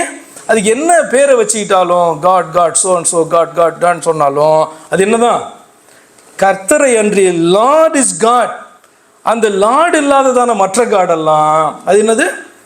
இப்போ லார்டுனா யார் அப்படின்னா, உங்களை ரட்சிக்கிறதான தெய்வம். அப்படிதானே? நானே கர்த்தர், என்னை அல்லாமல் யூ கான்ட் ஃபைண்ட் எனிவேர். உங்களை ரட்சிக்கிற ஒரு தெய்வத்தை நீங்கள் எங்கேயுமே தேட முடியாதுன்னு சொல்கிறார்ல. அப்போ கர்த்தரை என்று வேறு ஒரு தெய்வம் கிடையாது. அப்போ அந்நிய தெய்வங்கள்னு சொன்னால் கர்த்தரும் தெய்வம் என்று சொல்லுகிறவர்களும் அந்நிய தெய்வத்தை தான் வழிபடுகிறார்கள். கர்த்தரை என்று வேறு தெய்வங்கள் உண்டு என்று சொல்லுகிறவர்களும் அப்படி தான் வழிபடுறாங்க. இல்லை கர்த்தர்ன்ற வார்த்தை எனக்கு அருவருப்பாக இருக்குன்னு சொல்கிறவங்களும் அப்படி தான். அதாவது அர்த்தத்தை சொல்லுகிறேன், இயேசுவானவரை அன்றி வேறொரு தெய்வம் இல்லை. அப்போ தேவன் அவர்களோடு உடன்படிக்கை பண்ணி டீச் பண்ணாராம், கற்பித்து சொன்னாராம் இந்த காரியத்தை. சரி, அடுத்ததாக we need to be reminded every now and then about God with us to get rid of unworthy fear. தேவ ஜனத்தினுடைய பயத்தை போக்க தேவன் நம்மோடு கூட இருப்பதை ஞாபகப்படுத்த வேண்டியதான நிலையில நாம் காணப்படுறோம். நமக்கு தெரியாதுன்னு அர்த்தம் இல்லை. எனக்குள்ள தேவன் இருக்கிறார், என்னோடு தேவன் இருக்கிறார், இங்கே அசைவாடுகிறார், உலாவுகிறார், என்னை பார்க்கிறார், எல்லாம் தெரியும். அப்புறம் ஏன் பயம் வருது? அப்போ every now and then God had to அவர்களுக்கும் என்ன பண்ணாரு, டீச் பண்ண வேண்டியது. நான் உங்களோடு கூட இருக்கேன், உங்கள் கூட இருக்கேன். அதே மாதிரி தான் இன்றைக்கும் தேவன் நான் உங்களோடு கூட இருக்கிறேன், நான் ஜீவன் உள்ளவராக இருக்கிறேன் என்று அப்பப்போ தேவன் நமக்கு சொல்ல வேண்டியதாக, ரொம்ப கொடுமை இல்லை ஆக்சுவலாக, ரொம்ப சொல்ல வேண்டியதான ஒரு சூழ்நிலைக்கு நம்ம தள்ளப்பட்டிருக்கோம் என்பதுதான் உண்மை. பாருங்க, சில பாயிண்ட்ஸ் இதுக்கு நான் கொண்டு வரேன். 5 முக்கியமான காரியங்கள். இம்மட்டும் உங்களை நடத்தி, காட் வித் அஸ்னா என்ன அர்த்தம்? இம்மானுவேல், தேவன் பார்த்தீங்கன்னா நம்மோடு கூட இருக்கிறார். இதை அவர் அப்பப்போ நமக்கு ஞாபகப்படுத்த வேண்டியதாக இருக்கிறது. இம்மட்டும் ஃபர்ஸ்ட் பாயிண்ட், இம்மட்டும் உங்களை நடத்தி இங்கு நிறுத்தினவர். இங்குன்னா இங்கே சபையில் கிடையாது. இம்மட்டும் நடத்தி வந்தவர்னா நிறைய விதத்தில் எடுக்கலாம். எப்படி? when your journey starts, உங்களுடைய பிரயாணம் எப்பொழுது ஆரம்பித்தது? நீங்கள் உங்கள் அம்மா வயிற்றுலேருந்து வெளியில் வந்ததுலேருந்து பிரயாணம் ஆரம்பிச்சிருச்சு அப்படி கூட சொல்லலாம்ல. அப்பையிலேருந்து நீங்கள் பிள்ளையாக பிறந்ததுலேருந்து பிரயாணம் ஆரம்பிச்சிருச்சு. ஒரு நாள் பிரயாணம் முடிவடைய போகிறது இல்லையா? அப்படி எடுக்கலாம். பிரயாணம் அப்படின்னு சொன்னால் நீங்கள் வாழ்ந்து கொண்டு இருக்கிறீர்கள். ஒரு நாள் குறிப்பிட்ட நாளில் தெய்வத்தை அறிகிறீர்கள், ரட்சிக்கப்படுகிறீர்கள். அன்னைக்கு பிரயாணம் கிறிஸ்தவ பிரயாணம். மனம் மாறின பின்பு பிரயாணம். அதாவது குறிப்பிட்ட சரியான நம்பிக்கைக்குள் வந்ததுலேருந்து பிரயாணம் ஸ்டார்ட் ஆகுது. வாட் எவர் இட் இஸ், இம்மட்டும் இந்த நாள் மட்டும் உங்களை நடத்தி நிறுத்தினவர் இனிமேலும் நடத்துவார் என்பதை நினைவு கூறுங்கள். First point, remember not to turn back as you are brought up to this point. இந்த நாள் மட்டும், இந்த வேலை மட்டும் என்னை கொண்டு வந்து நிறுத்தி இருக்கிறவர் என்னை இனிமேலும் நடத்துவார். பிகாஸ் இன்னும் எனக்கு ஜேர்னி காணப்படுது, அப்படிதானே? அந்த ஒரு நம்பிக்கையில் தானே வாழ போகிறோம். நீங்கள் படுத்து தூங்கி நாளைக்கு எழுந்திரிப்போன்ற நம்பிக்கையில் தான் வாழறோம் இல்லையா? இன்றைக்கு நீங்கள் பர்த்டே கொண்டாடுறீங்கன்னா அடுத்த வருஷம் பர்த்டே கொண்டாடுவோம் அப்படின்ற ஒரு நம்பிக்கை இருக்குல்ல, இல்லையா? நாளைக்கு இருக்க மாட்டோம்னா எனக்கு தெரியாது, இருப்போமா இருக்க மாட்டோமா தெரியாது, ஆனால் ஒரு நம்பிக்கை காணப்படுது இல்லையா? அப்போ இம்மட்டுமாய் கொண்டு வந்து நம்மை நிறுத்தினதான இந்த தெய்வம் கடைசி மட்டும் நம்மளை நடத்துவார். எவ்வளவு நாட்கள் நான் வாழ வேண்டும், என்னென்ன காரியங்களை செய்ய வேண்டும் என்று எனக்கு ஒரு பாதையை நியமித்து இருக்கார் அல்லவா? அந்த பாதையில் ஓடி என்னுடைய ஓட்டத்தை முடிக்கிறதற்கு அவர் எனக்கு உதவி செய்வார் என்பதை நீங்கள் நினைவு கூற வேண்டும். எண்ணாகமத்தின் புஸ்தகம் 14ஆம் அதிகாரம் 9ஆம் வசனத்தில் இப்படி வாசிக்கிறோம். எண்ணாகமம் 14:9, கர்த்தருக்கு விரோதமாக மாத்திரம் கலகம் பண்ணாதிருங்கள், அந்த தேசத்தின் ஜனங்களுக்கு நீங்கள் பயப்பட வேண்டியதில்லை. இது எந்த சூழ்நிலையில் எந்த நேரத்தில் பேசப்படுகிறது என்று சொன்னால், கர்த்தர் இந்த ஜனங்களை மீட்டெடுத்து ஒரு இடத்துலேருந்து ஒரு இடத்துக்கு கொண்டு வருகிறார். அந்த இடத்துக்கு வந்த பின்பு பார்த்திங்கன்னா அதற்கு பின்பு பிரயாணம் பண்ணுறதுக்கு பயமாக இருக்குது அவர்களுக்கு. ஆண்டவர் கொடுத்துருக்க ஆசீர்வாதங்களை சுதந்திரிக்கிறதுக்கு அவர்களுக்கு பயமாக இருக்குது காண்கிறதான சூழ்நிலையில். அப்போ கர்த்தர் சொல்கிறாரு, கர்த்தருக்கு விரோதம் மாத்திரம் கலகம் பண்ணாதீங்க, அந்த தேசத்தின் ஜனங்களுக்கு நீங்கள் பயப்பட வேண்டியதில்லை, அவர்கள் நமக்கு இரையாவார்கள், அவர்களை காத்த நிழல் அவர்களை விட்டு விலகி போயிற்று, கர்த்தர் நம்மோடே இருக்கிறார், அவர்களுக்கு பயப்பட வேண்டியதில்லை என்றார்கள். அப்போ என்னதான் சொல்லப்பட்டுச்சு? இவ்வளவு நாள் உன்னை கொண்டு வந்ததான அந்த தேவன் உன்னோடு கூட இருக்கிறார் என்பதை நீ நினைவு கூறு. வாக்குத்தத்தம் பண்ணினதான இடத்திற்கு உன்னை என்ன பண்ணுவார்? கொண்டு போய் சேர்ப்பார். இவ்வளவு நாள் அவர்களை ஒரு நிழல் காத்து கொண்டு இருந்தது. இன்னும் ஒரு பெரியதான தேவன் அந்த இடத்துல வந்தோடனே, ஏன்னா அவருடைய வாக்கு தத்தத்தின்படி அவர் கொண்டு வந்திருக்கிறார். அப்படி கொண்டு வந்திருக்கும் போது அந்த நிழல் என்னாகுதான்? வெயிலை கண்டதான பனியை போல, அப்படிதானே? வெளிச்சம் வந்துச்சுன்னா அப்படியே இருள் மறைகிறதை போல அவர்களை காத்து கொண்டு வந்ததான அந்த நிழல் என்பது இப்பொழுது மறைஞ்சிருச்சு, அது போயிடுச்சு. நீங்க பயப்படாதீங்க, அவர்களை பார்த்து, அவர்கள் இரையாவார்கள், கர்த்தர் உனக்கு சொன்னதான காரியத்தை செய்து முடிப்பார், நீ அவர்களுக்கு பயப்பட வேண்டாம் என்று ஆண்டவர் சொல்ல வேண்டி இருந்தது, உணர்த்த வேண்டி இருந்தது. இந்த ஆண்டவரை தெரியாது, அவர்களுக்கு தெரியும். இவருடைய அற்புதங்களை காணவில்லையா? கண்டார்கள். ஆனால் இப்போ இந்த நேரத்தில் அவர்கள் பார்க்கிறதான சந்திக்கிறதான காரியம் பார்த்தீங்கன்னா அவர்களை பயப்படுத்தும் பொழுது கர்த்தர் இந்த காரியத்தை அவர்களுக்கு சொல்ல வேண்டி இருந்தது. இரண்டாவதாக, உங்கள் தேவனாகிய கர்த்தர் உங்கள் வாழ்க்கை பாதையை அமைத்தவர் என்பதை நினைவு கூறுங்கள். நம்மெல்லாம் அப்படியே பை சான்ஸாக நம்ம வந்துட்டோம், தோன்றிட்டோம் அப்படின்ட்டு நீங்கள் நினைக்காதீங்க. நம்முடைய வாழ்க்கை பாதையை நம்முடைய தேவன் அமைத்திருக்கிறார் என்பதை நம்ம பார்த்திங்கன்னா பயப்படுகிறதான வேளையில் நம்ம நினைவு கூற வேண்டும். உபாகமத்தின் புஸ்தகம் 7ஆம் அதிகாரம் 19வது வசனத்தை இன்றைக்கி என்ன செய்தி பார்த்துட்ருக்கோம்? என்ன பயம்? பொதுவான தெய்வ பயம் கிடையாது. தெய்வ பயம் அடுத்த வார செய்தி. இன்றைக்கி பயம், பொதுவான பயம், அன்வொர்த்தி ஃபியர், இன்ஹெரிட்டட் ஃபியர், அந்த பயத்தை குறித்து தான் நம்ம பார்த்துருக்கோம். அந்த பயம் நமக்கு வரும்பொழுது நம்ம என்ன செய்யணும் அப்படின்ற காரியத்தை பார்த்து கொண்டு வருகிறோம்.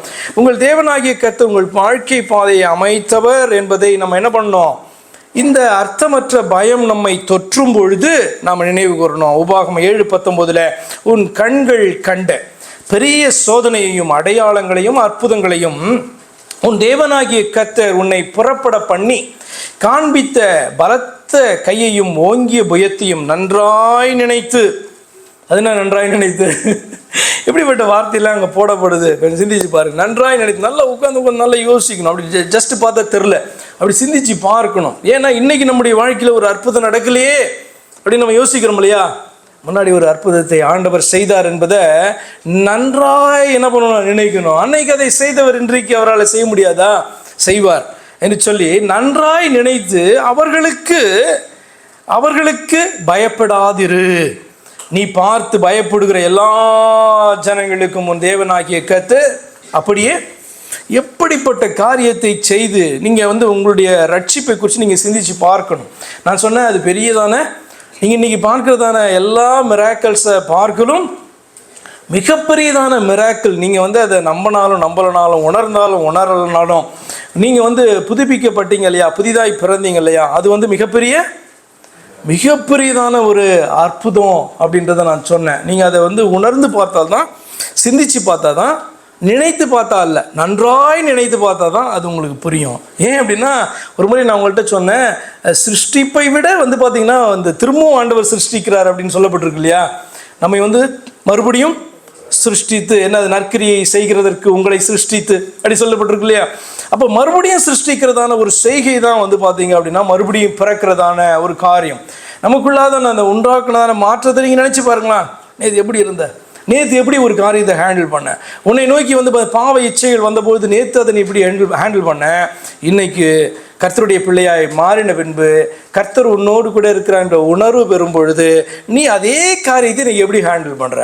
நேற்று நீ சொல்லியிருப்ப, இது என்னால் முடியாத காரியம், இதுலேருந்து நான் தப்பவே முடியாது, இதை செய்தால்தான் எனக்கு சந்தோஷம் என்று நேற்று சொல்லியிருப்பா.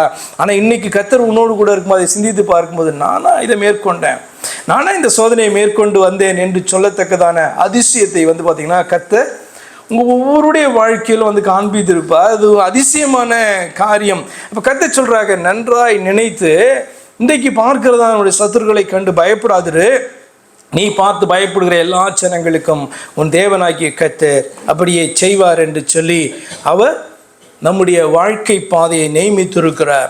நம்முடைய கோணலான வழிகளை செவ்வைப்படுத்தினதான தேவன் அதில் நம்மளை கொண்டு சென்று கொண்டு இருக்கிறார். ஒரு குறிப்பிட்ட நேரத்தில் ஒரு குறிப்பிட்ட இடத்துல நின்று இன்றைக்கு கலங்கி கொண்டிருப்பதில் அர்த்தம் அல்ல. பயப்படுகிற வேளையில் சொல்லுங்க, கர்த்தாவே உண்மையே நான் நம்புவேன். இன்னும் அதிகமாக பிசாசன் அதிகமாக பயமுறுத்த பார்க்கும்போது, என்னை அதிகமாக நெருக்கும் பொழுது, சத்துரு வெள்ளம் போல வரும் பொழுது, ஆண்டவரே நான் உண்மையே நம்பியிருப்பேன், நீ அவனுக்கு விதோரமாய் கொடியேற்றி என்னை காத்த வல்லமை உள்ள தேவன் என்றும் அதை நீர் செய்ய வல்லவராய் இருக்கிறீர் என்று சொல்லி அவர் அதிகமாக நன்றாய் நினைத்து அது நினைவு கூற சொல்லுகிறார். மூன்றாவதாக, உங்கள் சத்துருக்கள் உங்களை பார்க்கிலும் பலத்தவர்களாய் இருப்பதை கண்டு நீங்கள் பயப்படும் போது, நம்முடைய சத்துருக்கள் நம்மளை பார்க்கிலும் பலத்தவர்களாக இருக்கிறார்களா, பலவீனர்களாக இருக்கிறார்களா, எப்படி நீங்கள் ஃபீல் பண்ணுறீங்க?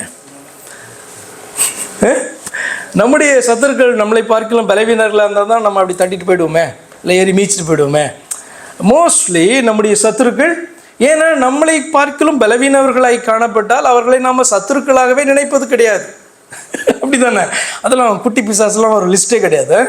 அப்போ நம்முடைய சத்துருக்கள் நம்மளை பார்க்கலும் பலவான்கள் என்கிறதுனால தான் நம்ம பயப்படுகிறோம். அப்படி தானே வேதம் சொல்லுகிறது, ஆண்டவர் சொல்லிக் கொடுக்கிறதான காரியம், உங்கள் சத்துருக்கள் உங்களை பார்க்கிலும் பலத்தவர்களாய் இருப்பதை கண்டு நீங்கள் பயப்படும் போது உங்களை இதற்கு முன் விடுவித்ததான உங்கள் தேவனாகிய கர்த்தரை நினைவு கூறுங்கள். Remember the Xavier who is the Lord your God when you face or see the might of your enemies in this world. உங்களுடைய ஆத்துமாவை ரட்சித்த, உங்களுடைய ஆத்துமாவை ரட்சித்ததான உங்களுடைய மீட்பர், உங்களுடைய இரட்சகர், உங்களுடைய தேவனாகிய கர்த்தர் ஆனபடினாலே இந்த உலகத்தில் நீங்கள் சந்திக்கிறதான அந்த சத்ரு எவ்வளவு வல்லமை உள்ளவனாய் காணப்படுவதை நீங்கள் கண்டு பயந்தாலும் ஆண்டவர் நினைவு, உன்னுடைய ஆத்துமாவையே மீட்டெடுத்ததான உன்னுடைய தேவனாகிய கர்த்தரை நீ நினைவுகூர் என்று சொல்லி ஆண்டவர் கற்றுக் கொடுக்கிறார். எங்கள் உபாகமம்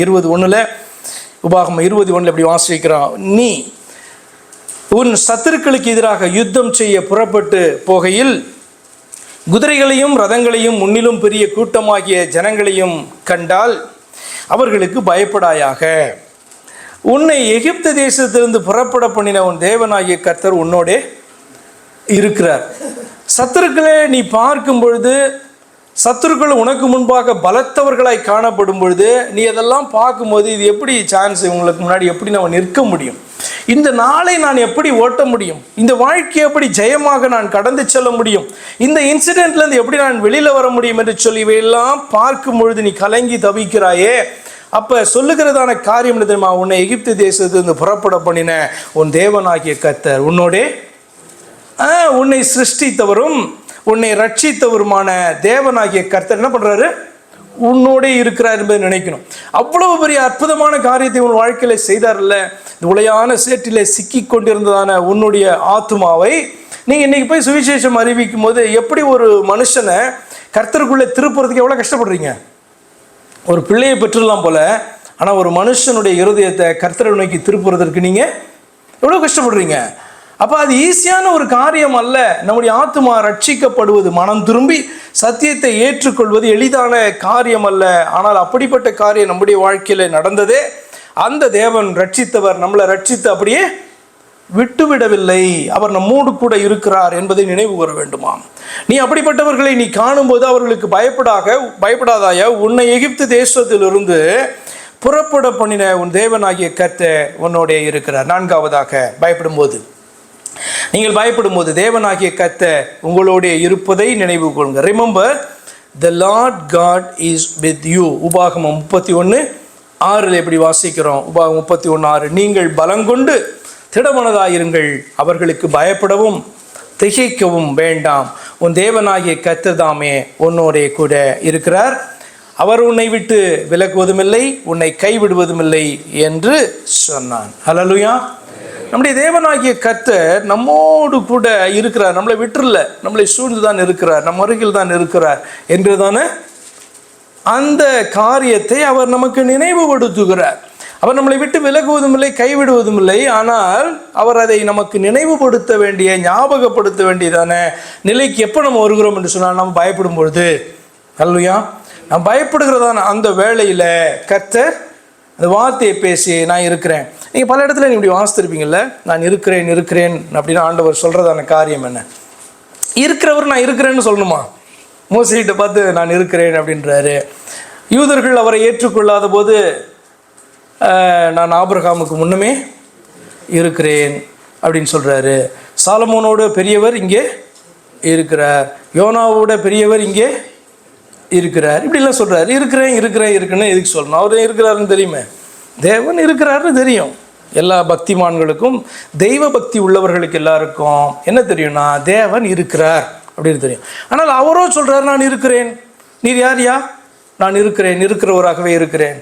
ஏன்னா தான் ஜீவன் உள்ளவர் என்பதை தன்னுடைய பிள்ளைகளுக்கு தேவன் சொல்ல வேண்டியதாக இருக்குது, ஞாபகப்படுத்திக்கிட்டே இருக்க வேண்டியதாக இருக்குது. ஏன் தெரியுமா? மறந்து விட்டார்கள் என்பதனால் அல்ல, இந்த நேரத்தில் பயப்படுகிறார்கள், இந்த நேரத்திலே சந்தேகப்படுகிறார்கள். கர்த்தர் உணர்த்தி காண்பிக்க வேண்டியதாக இருக்கு. நான் இருக்கிறேன், நான் மரித்து விடவில்லை, ஜீவன் உள்ளவராய் காணப்படுறேன், நான் விலகி விடவில்லை, உன்னோடு கூட இருக்கிறேன் என்பதை தேவன் ஞாபகப்படுத்த வேண்டியதான காரியம். அப்படிதானே? பயப்படுற வேலையில் இப்போ உங்களுடைய பிள்ளைகிட்ட போய் எப்பயுமே அப்பா இருக்கிறேன், பயப்படாத அப்படின்னு எப்பயுமா சொல்லுவீங்க? அது பயந்து நடுங்கும் போது பார்த்தீங்கன்னா கட்டி பிடிச்சி அப்பா இருக்கிறேன், கவலைப்படாத அப்படின்னு கட்டி அணைக்கிறீங்களே, எப்பயுமே அப்படி சொல்லிட்டு இருக்கீங்க. எப்பயும் சொன்னீங்கன்னா நீங்கள் லூஸ் தானே. அப்போ தேவன் எப்போ பார்த்தாலும் நம்மளை பார்த்து சொல்ல வேண்டாம். ஆனால் நம்ம சந்தேகப்படும்போது, நம்மோடு கூட தேவன் இல்லையோ, நம்மளை தள்ளிவிட்டாரோ, மறந்து விட்டாரோ என்கிற எண்ணம் வரும்போது ஆண்டவர் சொல்கிறாரு நான் உன்னோடு கூட இருக்கிறேன் என்று ஆண்டவர் சொல்ல வேண்டியதான சூழ்நிலையில் நாம் காணப்படுறோம். ஆண்டவர் அல்ல, நாம் அப்படிப்பட்டதான நிலைக்கு தள்ளப்படுறோம். அதனால தான் சொன்னேன், யாருக்கு பயப்படணும், யாருக்கு பயப்பட வேண்டாம் அல்லது பயப்படக்கூடாது என்பதையே மறந்து போனதான ஒரு நிலையிலே மனுக்குலம், நம்மன்னு சொல்லலை, மனுக்குலமே அப்படி தான் என்ன பண்ணுது, காணப்படுது. ஆனப்படினாலும் ஆண்டவர் டீச் பண்ண வேண்டியதாக இருக்குது. தெய்வ பயம்னா என்ன, இந்த பயம்னா என்ன அப்படின்றத ஆண்டவர் நமக்கு சொல்ல வேண்டியதாக அது காணப்படுகிறது. சரி, அடுத்ததாக 5ஆவதாக, நீங்கள் பயப்படும் பொழுது சர்வ வல்ல தேவன் உங்களுக்குள் இருப்பதை நினைவு கூறுங்க. நம்ம அருகில் இருக்கிறாரு அப்படின்றது, நம்மளை மீட்டெடுத்தார் என்பதை, இந்த பாதை கொண்டு வந்து இவ்வளவு நாள் நிறுத்தினவர் இம்மட்டும் போதுமானவர், இனிமேலும் போதுமானவராக இருப்பார் என்பது, இதையெல்லாம் தாண்டி நீங்கள் பயப்படுகிறதான வேளையில் சர்வ வல்ல தேவன் உங்களுக்குள் இருப்பதை நீங்கள் என்ன பண்ணணும், நினைவு கூறணும். Remember the almighty God is in you. 1 யோவான் 4:4 எப்படி வாசிக்கிறோம்? 1 யோவான் 4:4 பிள்ளைகளே, இது எல்லாருக்கும் கிடையாது இல்லை, பொதுவான ஒரு கூட்டத்தை பார்த்து இந்த இப்படிப்பட்ட வார்த்தை என்ன பண்ண முடியாது, சொல்ல முடியாது. அதனால தான் நீங்கள் எப்படி பார்ப்பீங்க, தேவனை குறித்து சொல்லும்போது தேவன் எல்லார் மேலும் எல்லாரோடும் உங்கள் எல்லாருக்குள்ளும் ரொம்ப ஸ்பெசிஃபிக்காக கர்த்தருடைய வார்த்தைகளை நீங்கள் பார்க்கும்போது நீங்கள் ஆச்சரியப்படுவீர்கள், ஆச்சரியப்பட்டு சந்தோஷப்படுவீங்க. தேவன் எல்லார் மேலும் இருக்கிறார், எல்லாரோடும் இருக்கிறார், எல்லார் அருகிலும் இருக்கிறார், சந்தேகமே இல்லை. ஆனால் உங்களுக்குள்ளும் இருக்கிறார் என்பது தான் பார்த்திங்கன்னா இந்த தேவனை குறித்ததான சாட்சி. அப்போ யாருடைய தேவன், யார் தான் நம்முடைய தேவன் அப்படின்னு சொல்ல முடியும்னா, யாருக்குள்ளே காணப்படுறாரோ அவர்கள் தான் அந்த பரலோகத்தின் தேவனை, எல்லாரோடும் இருக்கிற தேவனை, எல்லாருக்கு மேலேயும் இருக்கிற தேவனை நம்முடைய தேவன்னு சொல்ல புரியுதா உங்களுக்கு? எபேசியரில் நீங்கள் இந்த வார்த்தையை வாசிப்பீங்க. அப்போ 1 யோவான் 4:4 பயப்படும் போது என்ன ஆலோசனை கொடுக்குதுன்னா, பிள்ளைகளே அப்படின்னா அவரை தன்னுடைய தகப்பனாக, தெய்வமாக, தன்னுடைய இரட்சகராக ஏற்றுக்கொண்டிருக்கிறவர்களை பார்த்து சொல்லப்படுது. பிள்ளைகளே, நீங்கள் தேவனால் உண்டாயிருந்து தேவனாலே சிருஷ்டிக்கப்பட்டு அவர்களை ஜெயித்தீர்கள். யார? அவநம்பிக்கை உள்ளவர்களை, சத்துருக்களை, தவறான உபதேசங்களை, உங்களுக்குள்ளே காணப்பட்டதானே அவநம்பிக்கைய உங்களே நீங்கள் ஜெயித்தீங்க. அப்படிதானே? உங்களே நீங்கள் ஜெயிச்சா தானே அம்மாவா இல்லையா? அதுனா உங்களே நீங்கள் ஜெயிக்கிறது என்ன அப்படின்னு சொன்னால், நீங்கள் தான் உங்களுக்கு பெரிய சத்துருவாக இருப்பீங்க. எதுக்கு அப்படின்னா, கர்த்தருடைய வார்த்தையை, சத்தியத்தை ஏற்றுக்கொள்ளாதபடி முரட்டாட்டம் பண்ணுகிறது எதுவாக தான் காணப்படும். உங்களுடைய ஜென்மஸ்பாவம் தான் அதிக முரட்டாட்டத்தை பண்ணும். அப்படி தானே? இப்போ ஆண்டவர் சொல்கிறார், ஒருவன் என்னை பின்பற்றி வர விரும்பினால், நிறைய ஒரு பெரிய லிஸ்டே சொல்கிறார். தன்னுடைய தகப்பனையும் தாயையும், தன்னுடைய சகோதரனையும் தன்னுடைய ஜீவனையும் வெறுக்காவிட்டால், இது என்ன போராட்டமா இல்லையா? மிகப்பெரிய போராட்டம் இல்லை? அப்போ நீங்கள் ரட்சிக்கப்படுவதற்கு, கர்த்தருடைய வார்த்தையை ஏற்றுக்கொள்வதற்கு, உங்களை தாழ்த்துவதற்கு நீங்கள் பார்த்தீங்கன்னா நிறைய போராட்டங்களை செய்யணும். அது என்ன அப்படின்னா, உங்களுடைய அந்த பெருமைக்கு விரோதமாக, மேட்டிமைக்கு விரோதமாக, சத்தியத்தை எதிர்த்து நிற்கிறதான ஸ்பாவத்துக்கு விரோதமாக நீங்கள் போராடணுமா இல்லையா? அதெல்லாம் சொன்ன ரட்சிப்பு அது மிகப்பெரியதான மிராக்கள், அது மிகப்பெரியதான அதிசயம். என்னென்னா, உட்கார்ந்து நினைவு கூற வேண்டும். அப்படின்னா நினைவு கூறினா உங்களுக்கு ஆச்சரியமாக இருக்கும், எப்படிப்பட்டதான தேவன் இவர் அப்படின்னு சொல்லிட்டு. அப்போ சொல்கிறாரு, பிள்ளைகளே, நீங்கள் தேவனால் உண்டாயிருந்து அவர்களை ஜெயித்தீர்கள். ஏனெனில் உலகத்தில் இருக்கிறவனிலும் இதெல்லாம் எப்படி சாத்தியமாயிற்று, பாசிபிள் ஆச்சு அப்படின்னு சொன்னால், தேவன் உங்களுக்குள்ளே, உலகத்தை உண்டாக்கின தேவன் உங்களுக்குள் இருக்கிறபடினாலே, உலகத்திலே இருக்கிறதான மற்ற தெய்வங்களை விட, உங்களுக்கு விரோதமாய் செயல்படுகிற பிசாசை விட உங்களுக்குள்ளே காணப்படுகிறவர் பெரியவர். எவ்வளோ பெரியவர்? எப்படியோ வச்சுக்கோங்க, பயங்கர பெரிய யுத்த படை காணப்படுதுன்னா அதை விட பெரியவர் அப்படி வச்சுக்கோங்க. எவ்வளோ பெரியவர், இவ்வளோ பெருசா அவ்வளோ பெருசா அப்படின்னு சொல்கிறத விட, நீங்கள் எதை பார்த்து பயப்படுறீங்களோ அதை விட பெரியவர்.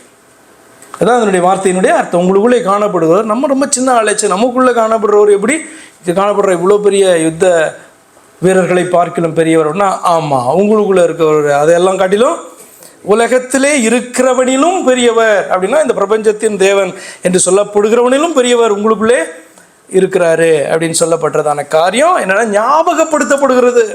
பிள்ளைகளுக்குள்ளே தேவன் காணப்படுகிறார், தேவ ஆவியை பெற்றிருக்கிறார்கள் என்கிற காரியத்தை நினைவுபடுத்த வேண்டியதாக இருக்குது. எப்போ? பயப்படுகிறதான வேளையில். தம்முடைய ஜனத்தினுடைய பயத்தை போக்க கர்த்தர், அடுத்த பாயிண்ட், தம்முடைய ஜனத்தினுடைய பயத்தை போக்க கர்த்தர் வாக்குத்தத்தங்களை கொடுத்தார். இன்றும் பார்த்தீங்கன்னா அதை நமக்கு ஞாபகப்படுத்துகிறார். God promises people to get rid of unworthy fear. He is reminding it even today. இப்போயே பார்த்தீங்கன்னா நீங்கள் மன சஞ்சலத்துலையும் கஷ்டத்துலையும் காணும்போது கர்த்தர் ஒரு வார்த்தையை உங்களுக்குள்ளே கொடுத்தாருன்னா, அது எவ்வளோ பெரிய யுத்தத்தில் ஜெயித்ததை போல் இருக்கும். எத்தனை பேர் அப்படிலாம் ஃபீல் பண்ணியிருக்கீங்க?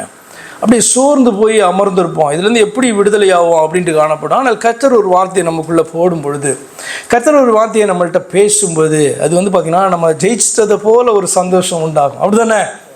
ஆமாம், அதான் உண்மை. நீங்கள் பார்த்தீங்கன்னா இது யாருமே உங்களை ஆறுதல் படுத்த முடியாது. பாஸ்ட் உங்கள்கிட்ட உட்காந்து அவ்வளோ நேரம் பேசினாலும், பெரிய டீச்சிங் கொடுத்தாலும் அந்த ஆறுதல் உங்களுக்கு உண்டாகவே உண்டாகாது. நீங்கள் எவ்வளோ நேரம் ஜெபிச்சா கூட உண்டாகாது, எவ்வளோ நேரம் வார்த்தைகளை தியானிச்சா கூட உண்டாகாது. ஆனால் கர்த்தர் பேசினாங்க அப்படின்னா ஒரு வார்த்தை, அந்த நேரத்துக்கு தேவையான ஒரு வார்த்தையை ஆண்டவர் போடும் பொழுது நடக்கிறதான காரியம் என்ன தெரியுமா? ஒரு மிகப்பெரிய, நம்ம இதை ஜெயிச்சிடலாம், நம்ம பார்த்திங்கன்னா இந்த முதலை தாண்டி விடலாம் அப்படின்றதான ஒரு தைரியம் பார்த்திங்கன்னா அந்த வார்த்தையில் கொடுக்கப்படும். அப்போ தம்முடைய ஜனத்தினுடைய பயத்தை போக்க கர்த்தர் வாக்குத்தத்தங்களை கொடுத்தார், இன்றைக்கும் அதை கொடுக்கிறார், ஞாபகப்படுத்தியும் கொண்டு இருக்கிறார் என்பது உண்மை. யோசுவா 10:8 கர்த்தர் யோசுவாவை நோக்கி, அவர்களுக்கு பயப்படாயாக, உன் கைகளில் அவர்களை ஒப்பு கொடுத்தேன். இன்னும் நடக்கல காரியம். இன்னும் போய் பார்த்தீங்கன்னா யோசுவா அவர்களை மேற்கொண்டு அவர்களை பிடிக்கல. ஆனால் கர்த்தருடைய வார்த்தை எப்படியா காணப்படுது? அவர்களை உன் கையில் எப்படி இருக்கும் பாருங்களா. இந்த மாதிரி வார்த்தையை கேட்கும் போது முடிஞ்சிருச்சு அப்படின்ற மாதிரி ஆண்டவர் பேசுகிறார். அவர்களை பார்த்து நீ பயப்படாத, அவர்களை உன் கையில் ஒப்பு கொடுத்தேன், அவர்களில் ஒருவரும் உனக்கு முன்பாக நிலை. எப்படி இருந்திருக்கும் பாருங்களேன், சிந்திச்சு பாருங்களேன். பல யுத்தங்களை கண்டவன் தான், ஒரு யுத்த வீரன் தான். அப்படி தான் பார்த்தீங்கன்னா எகிப்திலேருந்து வந்ததுலேருந்து மோசே கீழே ட்ரெயின் ஆனதான ஒரு தளபதி. அப்படி தானே யோசுவா? அப்படிப்பட்ட ஒரு மனுஷன் இன்றைக்கு வந்து பார்த்திங்கன்னா ஒரு பெரிய யுத்தத்தை பார்த்து பலத்தவர்களை பார்த்து அவன் பயப்படும் பொழுது கர்த்தர் வந்து பார்த்திங்கன்னா சொல்கிறாரு, அவர்களுக்கு பயப்படாயாக, உன் கைகளில் அவர்களை ஒப்பு கொடுப்பேன் அப்படின்னு சொன்னாலும் பரவாயில்ல. இது வந்து பார்த்திங்கன்னா இன்னும் அதிகம், ஒப்பு கொடுத்தேன், அவர்களில் ஒருவரும் உனக்கு முன்பாக நிலை நிற்பதில்லை. அப்படி ஆண்டவர் சொன்னோன்னே யோசுவாவுக்கு டபுள் மடங்கு, அப்படியே அவ்வளோ 2 மடங்கு வந்து பார்த்திங்கன்னா பலம் வந்துடும் இல்லையா? அப்போ கர்த்தர் வார்த்தையை பேசும்போது தன்னுடைய பிள்ளைகள்கிட்ட ஏன் இப்படி பேசுகிறாரு? அநேக நேரத்தில் வந்து பார்த்திங்கன்னா கர்த்தர் வாக்குத்தத்தத்தை டக்குன்னு சொல்கிறது கிடையாது.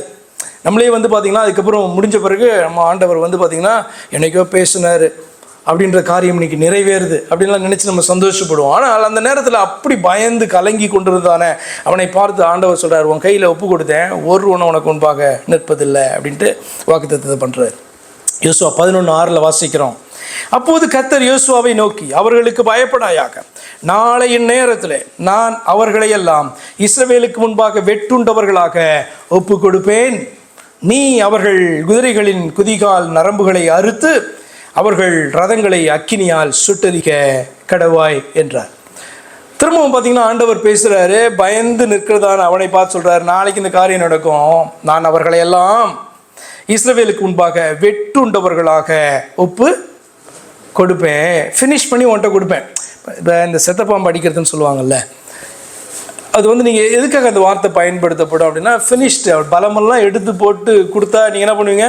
பாம்பு அப்படி சீறிட்டு இருக்கும்போது அதை அடிக்கிறதுக்கு வந்து முன்னாடி போய் நிற்கிறதுக்கு பயங்கர தைரியமும் பலமும் எக்ஸ்பீரியன்ஸும் வேணும்ல. ஆனால் பாம்பை அடித்து போட்டால் சின்ன பிள்ளை கூட போய்ட்டு அதை போய் மிதிக்கும், அப்படி தானே? இது மிகப்பெரிய ஒரு பலத்தை தானே ஒரு கூட்டம் இது. அது வந்து பார்த்திங்கன்னா பயந்து தயங்கி நிற்கும்போது ஆண்டவர் சொல்கிறார், நாளைக்கு வெட்டுண்டவர்களாக நான் என்ன பண்ணுவேன்? அவர்களை ஒப்பு கொடுப்பேன். நீ என்ன பண்ணு, நீ அவர்கள் குதிரைகளின் குதிகால் நரம்புகளை அறுத்து அவர்கள் ரதங்களை அக்கினினாலே இனி உனக்கு விரோதமாக எழும்ப முடியாதபடிக்கு அப்படிப்பட்ட காரியத்தை நீ என்ன பண்ணு, செய்யே அப்படின்ட்டு ஆண்டவர் என்ன பண்ணுறாரு சொல்கிறார். இப்போ பயங்கரமான காரியத்தை சொல்லியிருக்கார் அப்படின்னு நம்ம வெட்டுண்டவர்களாக கொடுக்கலாம் யோசிப்போம். ஆண்டவர் சொல்கிறார், நான் ஃபினிஷ் பண்ணி கொண்டு வரேன், நீ வந்து ஜெயிச்ச மாதிரி என்ன பண்ணலாம், யோசுவா இவ்வளோ பெரிய வெற்றியை கொடுத்துட்டான் அப்படின்னு சொல்லிக்கலாம். இஸ்ரவேல் ஜனங்களும் அடுத்த நாள் சொல்லிக்கலாம், என்ன அப்படின்னா மிகப்பெரிய வெற்றி கர்த்தர் எங்களுக்கு தந்தான்னு சொல்லாமல் நாங்கள் தான் ஜெயம் எடுத்தோம் அப்படின்னு. இப்படி அவன் சொல்லுவான், கர்த்தர் வந்து அடித்து கொண்டு வந்து என் முன்னாடி போட்டார். வெற்றியாய் பார்த்தீங்கன்னா அவர் வந்து செய்துவிட்டு அந்த மகிமையை தன்னுடைய பிள்ளைக்கு வந்து பார்த்திங்கன்னா கொடுக்கறதான தேவன் என்கிறதான வார்த்தை. ஏன் இந்த வாக்கு தத்துவம் அப்படியாய் கொடுக்கப்பட்டதுன்னு சொன்னால், பயந்து நடுங்கி அவர்கள் நின்றார்கள், கர்த்தருடைய கரத்திற்குள் அடங்கி இருந்தபடியினால கர்த்தர் அவர்களை கைவிடாதபடி வாக்கு தத்தத்தை கொடுத்து அப்படியே செய்து முடித்தார். அடுத்ததாக தம்முடைய ஜனத்தின் பயத்தை போக்க கர்த்தர் சத்தியத்தின் ரகசியங்களையும் மறைபொருட்களையும் சத்தியத்தின் யதார்த்தத்தையும் வெளிப்படுத்துகிறார். God reveals the mysteries of truth to get rid of fear. தம்முடைய ஜனத்தினுடைய பயத்தை போக்க கர்த்தர் சத்தியத்தின் ரகசியங்களையும் அதில் காணப்படுற மறைபொருட்களையும் சத்தியத்தினுடைய யதார்த்தத்தையும் என்ன பண்ணுறாரு, வெளிப்படுத்துகிறார். மத்தேயு 10:26 அவர்களுக்கு பயப்படாதிருங்கள். ஏன் சொல்கிறாரு, எப்போ சொல்கிறாரு, யாரை பார்த்து சொல்கிறாரு அப்படின்றத நம்ம பார்க்கலாம். அதை பார்த்து நம்ம முடிக்க போகிறோம். அவர்களுக்கு பயப்படாதிருங்கள் அப்படின்றார். அவர்களுக்கு பயப்படாதிருங்கள், வெளியாக்கப்படாத மறைபொருளும் இல்லை, அறியப்படாத ரகசியம் இல்லை. வெளியாக்கப்படாததான மறைபொருளும் இல்லை, அறியப்படாத ரகசியமும் இல்லை. You must read the whole chapter to understand why the Lord said not to fear them. அவர்களுக்கு பயப்படாதிருங்கள் அப்படின்னு ஏன் தேவன் சொல்லுகிறார் அப்படின்றதுக்கு நீங்கள் அந்த முழு சாப்டரையும் நீங்கள் படிக்கணும். அட்லீஸ்ட் இப்போ நேரம் இல்லாத அப்படின்னாலும் 22 நம்ம வாசிக்கலாம், 22வது வசனத்துலேருந்து வாசிக்கலாம். ஏன் அவர்களுக்கு பயப்படாதிருங்கள்னு சொல்கிறாரு அப்படின்னா, என் நாமத்தின் நிமித்தம் நீங்கள் எல்லாராலும் பகைக்கப்படுவீர்கள். இது யதார்த்தம். என்ன அப்படின்னா, இது வந்து பெரிய ப்ராஃபஸி அப்படின்னு எடுக்கிறத பார்க்கலாம், யதார்த்த உண்மை, ரொம்ப சிம்பிள். அதனால தான் நான் சொன்னேன், சத்தியத்தை குறித்த ரகசியங்களையும் மறைபொருட்களையும் சத்தியத்தை குறித்த யதார்த்தத்தையும் ஆண்டவர் சொல்லுவார்.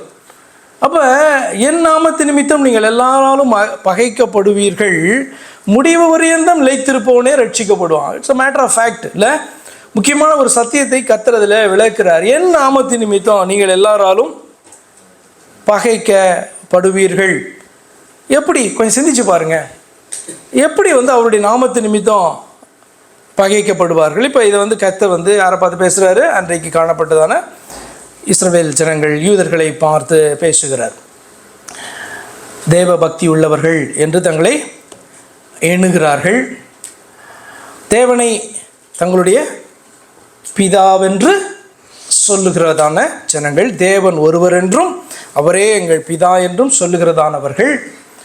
இவர்கள் எதற்காக வந்து பார்த்தீங்க அப்படின்னு சொன்னால், இயேசு கிறிஸ்துவின் நாமத்தின் நிமித்தம் அவரை ஏற்றுக்கொண்டவர்களை பகைக்க போகிறாங்க. ஏன்னா இது உங்களுக்கு புரியணும். ஏன்னா அப்போ தான் இன்றைக்கி வந்து பார்த்திங்கன்னா நடக்கிற காரியங்களும் புரியும். அந்த நாட்களில் இந்த யூதர்கள் அல்லது இஸ்ரவேலர்களின் நடுவிலிருந்து பிரித்து எடுக்கப்பட்டது தான் ஆதியிலே காணப்பட்டது கிறிஸ்தவர்கள். ஆமாவா இல்லையா? யூதர்கள் மத்தியில் இருந்து பிரித்தெடுக்கப்பட்டதான ஒரு சிறு கூட்டம் தான் இந்த பிகினிங் கிறிஸ்டியன்ஸ் என்று அழைக்கப்பட்டவர்கள். ஆதி திருச்சபையில் காணப்பட்ட கிறிஸ்தவர்கள், அவர்களோடு கூட ரோமர்கள், யார் சொல்கிறது, கிரேக்கர்கள், இப்படி வந்து காணப்பட்டதானவர்கள் எல்லாம் என்ன பண்ணாங்க? இயேசு கிறிஸ்துவை ஏற்றுக்கொண்டதன் மூலம் இணைக்கப்பட்டாங்க. அப்போ யூதர்களினாலே இஸ்ரவேலர்களினாலே எதற்காக ஆதி திருச்சபை கிறிஸ்தவர்கள் பகைக்கப்பட்டார்கள் என்றால், இயேசு கிறிஸ்துவை ஏற்றுக்கொண்டபடினாலே, இயேசு கிறிஸ்துவை தங்களுடைய இரட்சகராக, மீட்பரும் இரட்சகர் என்று சொன்னால் அவர்களுடைய இஸ்ரவேலர்களுடைய தேவன் தான் மீட்பரும் இரட்சகரும். அதுவும் எப்படி? மனிதனாக வெளிப்பட்டு இந்த காரியத்தை செய்ய வேண்டும். அப்போ இப்படி இயேசு கிறிஸ்துவை ஏற்றுக்கொண்டவர்கள் முதலாவது யார் அப்படின்னு சொன்னால், ஒரு சிறு கூட்டம் இயேசு கிறிஸ்துவின் பிரசங்கத்தை கேட்டு ஏற்றுக்கொண்டதான கூட்டம் கிறிஸ்தவர்களாக மாறினார். இப்போ ஆண்டவர் சொல்கிறார், என் நாமத்தின் நிமித்தம் நீங்கள் எல்லாராலும் பகைக்கப்படுவீர்கள். பகைக்கப்பட்டதனுடைய ஒரே காரணம் என்ன தெரியுமா? இயேசு கிறிஸ்துவை ஏற்றுக்கொண்டு அவருக்கு பின் சென்றபடினாலே, தன்னுடைய சொந்த ஜனத்தினாலே பகைக்கப்பட்டார்கள். சபை, இஸ்ரவேல் சபை என்று சொல்லப்படுகிற சபையினாலே, கிறிஸ்தவ சபை என்று சொல்லப்படுகிறதான புதிதாக உருவானதான சபை என்ன பண்ணுச்சு? பகைக்கப்பட்டது. அப்போ இன்றைக்கும் எந்த நாமத்தின் நிமித்தம் வந்து நீங்கள் பகைக்கப்படுகிறீர்கள்? கொஞ்சம் சிந்தித்து பாருங்க. இது வந்து கொஞ்சம் கூட மாறலை. சரியா? எப்படி? இஸ்ரவேல் தேசம் பெரிய சபை, தாய் சபை, வாட் எவர் இட் இஸ், அந்த சபையிலிருந்து வெளியிலே வந்த ஜனங்களே அந்த சபை வந்து பார்த்தீங்க அப்படின்னு சொன்னால் வெறுத்தது. அதற்கு ஒரே காரணம் யார் தெரியுமா? இயேசு கிறிஸ்து என்கிற பெயர். இந்த இயேசு கிறிஸ்து வேற யாரும் கிடையாது. மனிதனாக வெளிப்பட்ட போது நியாயப்பிரமாணத்துக்கு உட்பட்டவராய் ஸ்திரீனிடத்தில் பிறந்தவராக வந்தவர் இந்த இஸ்ரவேல் சபைக்குள்ள தான் அவரும் காணப்படுறார். நியாயப்பிரமாணத்துக்கு உட்பட்டவராய் காணப்படுறார். ஆனால் வந்தவருடைய நோக்கம் என்ன தெரியுமா? இவர்களை மீட்க வேண்டும் என்பதற்காக,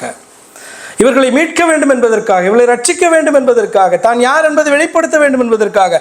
அப்படி சொன்னபோது கேட்டுக்கொண்டு வெளியிலே வந்தவர்கள், அவரை ஏற்றுக்கொண்டு வந்தவர்கள், ஓ இவர்தான் நம்முடைய நியாயப்பிரமாணம் சொல்லுகிறவர், இவர்தான் என்று சொல்லி ஏற்றுக்கொண்டு வந்தவர்களை பார்த்து முதல் வெறுத்ததனுடைய காரணம் என்ன தெரியுமா? இயேசு கிறிஸ்து என்கிறதான நாமம் இன்றைக்கும் கிறிஸ்தவ சபைகளில் ஆதி திருச்சபை எப்படி வேணால் நீங்கள் எடுத்துக்கொள்ளுங்க, தாய் திருச்சபை மிகப்பெரிய ஸ்தாபனம் எப்படி வேணால் எடுத்துக்கொள்ளுங்க. இன்னைக்கும் யாரை பகைக்கிறாங்க?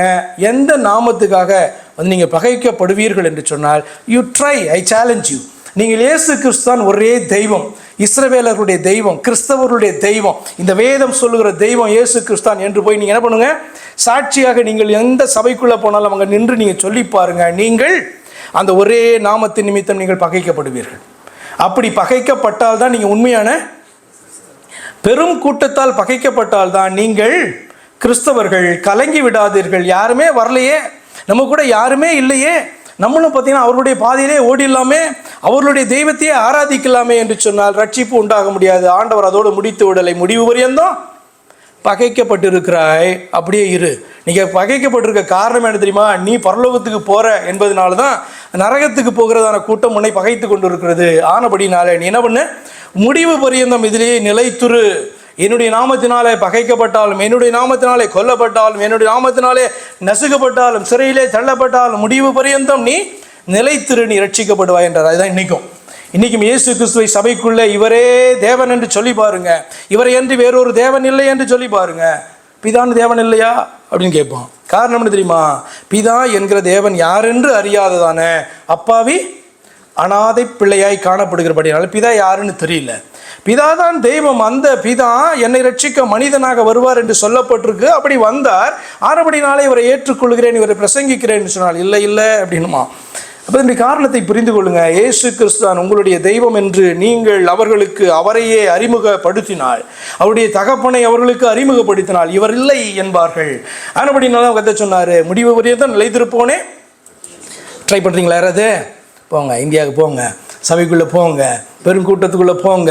இந்த வேதத்தின் அடிப்படையில் இயேசு கிறிஸ்து வேண்டி வேறே ஒருவரை தெய்வம் என்று சொல்லக்கூடாது. நீங்கள் ட்ரை பண்ணி பாருங்கள். நீங்கள் உங்கள் சொந்த குடும்பத்தாலே பகைக்கப்படுவீர்கள், உங்களுடைய இனஜந்துக்களாலே நீங்கள் பகைக்கப்படுவீர்கள். நீங்கள் பார்த்தீங்கன்னா அப்படி தனியாக நிற்கிறத போல நீங்கள் ஃபீல் பண்ணப்படுவீர்கள். ஆனால் வேதம் சொல்லுகிறது, முடிவு வரையந்தம் நிலை நிற்பவனே ரட்சிக்கப்படுவான். 23, ஒரு பட்டணத்தில் உங்களை துன்பப்படுத்தினால் மறுபட்டணத்துக்கு ஓடி போங்கள். மனுஷகுமாரன் வருவதற்குள்ளாக நீங்கள் இஸ்ரவேலுடைய பட்டணங்களை எல்லாம் சுற்றி முடியாதென்று மெய்யாகவே உங்களுக்கு சொல்கிறேன். இது ஆண்டவராக இயேசு கிறிஸ்து அந்த நாட்களிலே காணப்பட்ட இஸ்ரவேல் தேசத்துக்குள்ளே காணப்பட்ட பட்டணங்கள், கிராமங்களை குறித்து அல்லவா பேசுகிறார். இது எப்படி இன்றைக்கு இது அப்ளிகபிள் ஆகும் அப்படின்னா, போய் சொல்லுங்கள், ஒரு கூட்டத்திட்ட சொல்லுங்கள், அந்த கூட்டம் ஏற்றுக்காது. நீ என்ன பண்ணுங்க, ஓடுங்க, அடுத்தடுத்துக்கு ஓடுங்க. இன்னொரு கூட்டத்திட்ட போய் சொல்லுங்கள், இன்னொரு கூட்டத்திட்ட போய் சொல்லுங்கள். ஆண்டவர் சொல்கிறாரு, உன்னுடைய வாழ்நாட்களில் நீ இந்த ஜனங்கள் மத்தியிலெல்லாம் போய் சொல்கிறதுக்கு உனக்கு டைமு இருக்காது. ஏன்னா அவ்வளவு கிராமங்களும் பட்டணங்களும் உண்டு. அர்த்தம் என்ன? அவ்வளவு சபைகளும் அவ்வளவு பிரிவினைகளும் பார்த்தீங்கன்னா உண்டு. அவரிடத்துல போய் உன்னுடைய தெய்வம் யார் தெரியுமா? இயேசு கிறிஸ்து தான். உன்னை ரட்சிக்கிற தெய்வம் அவர் தான், உன்னை உண்டாக்கின தெய்வம் அவர் தான். ஒரு மனுஷகுமாரனா காணப்பட்டதுனால அவரை போய் ரெண்டாவதுன்னு சொல்லிட்டியே, அவரை போய் இப்படி சொல்லிட்டியே. நீங்கள் நின்று பாருங்க, அங்கேருந்து துரத்தப்படுவீர்கள்.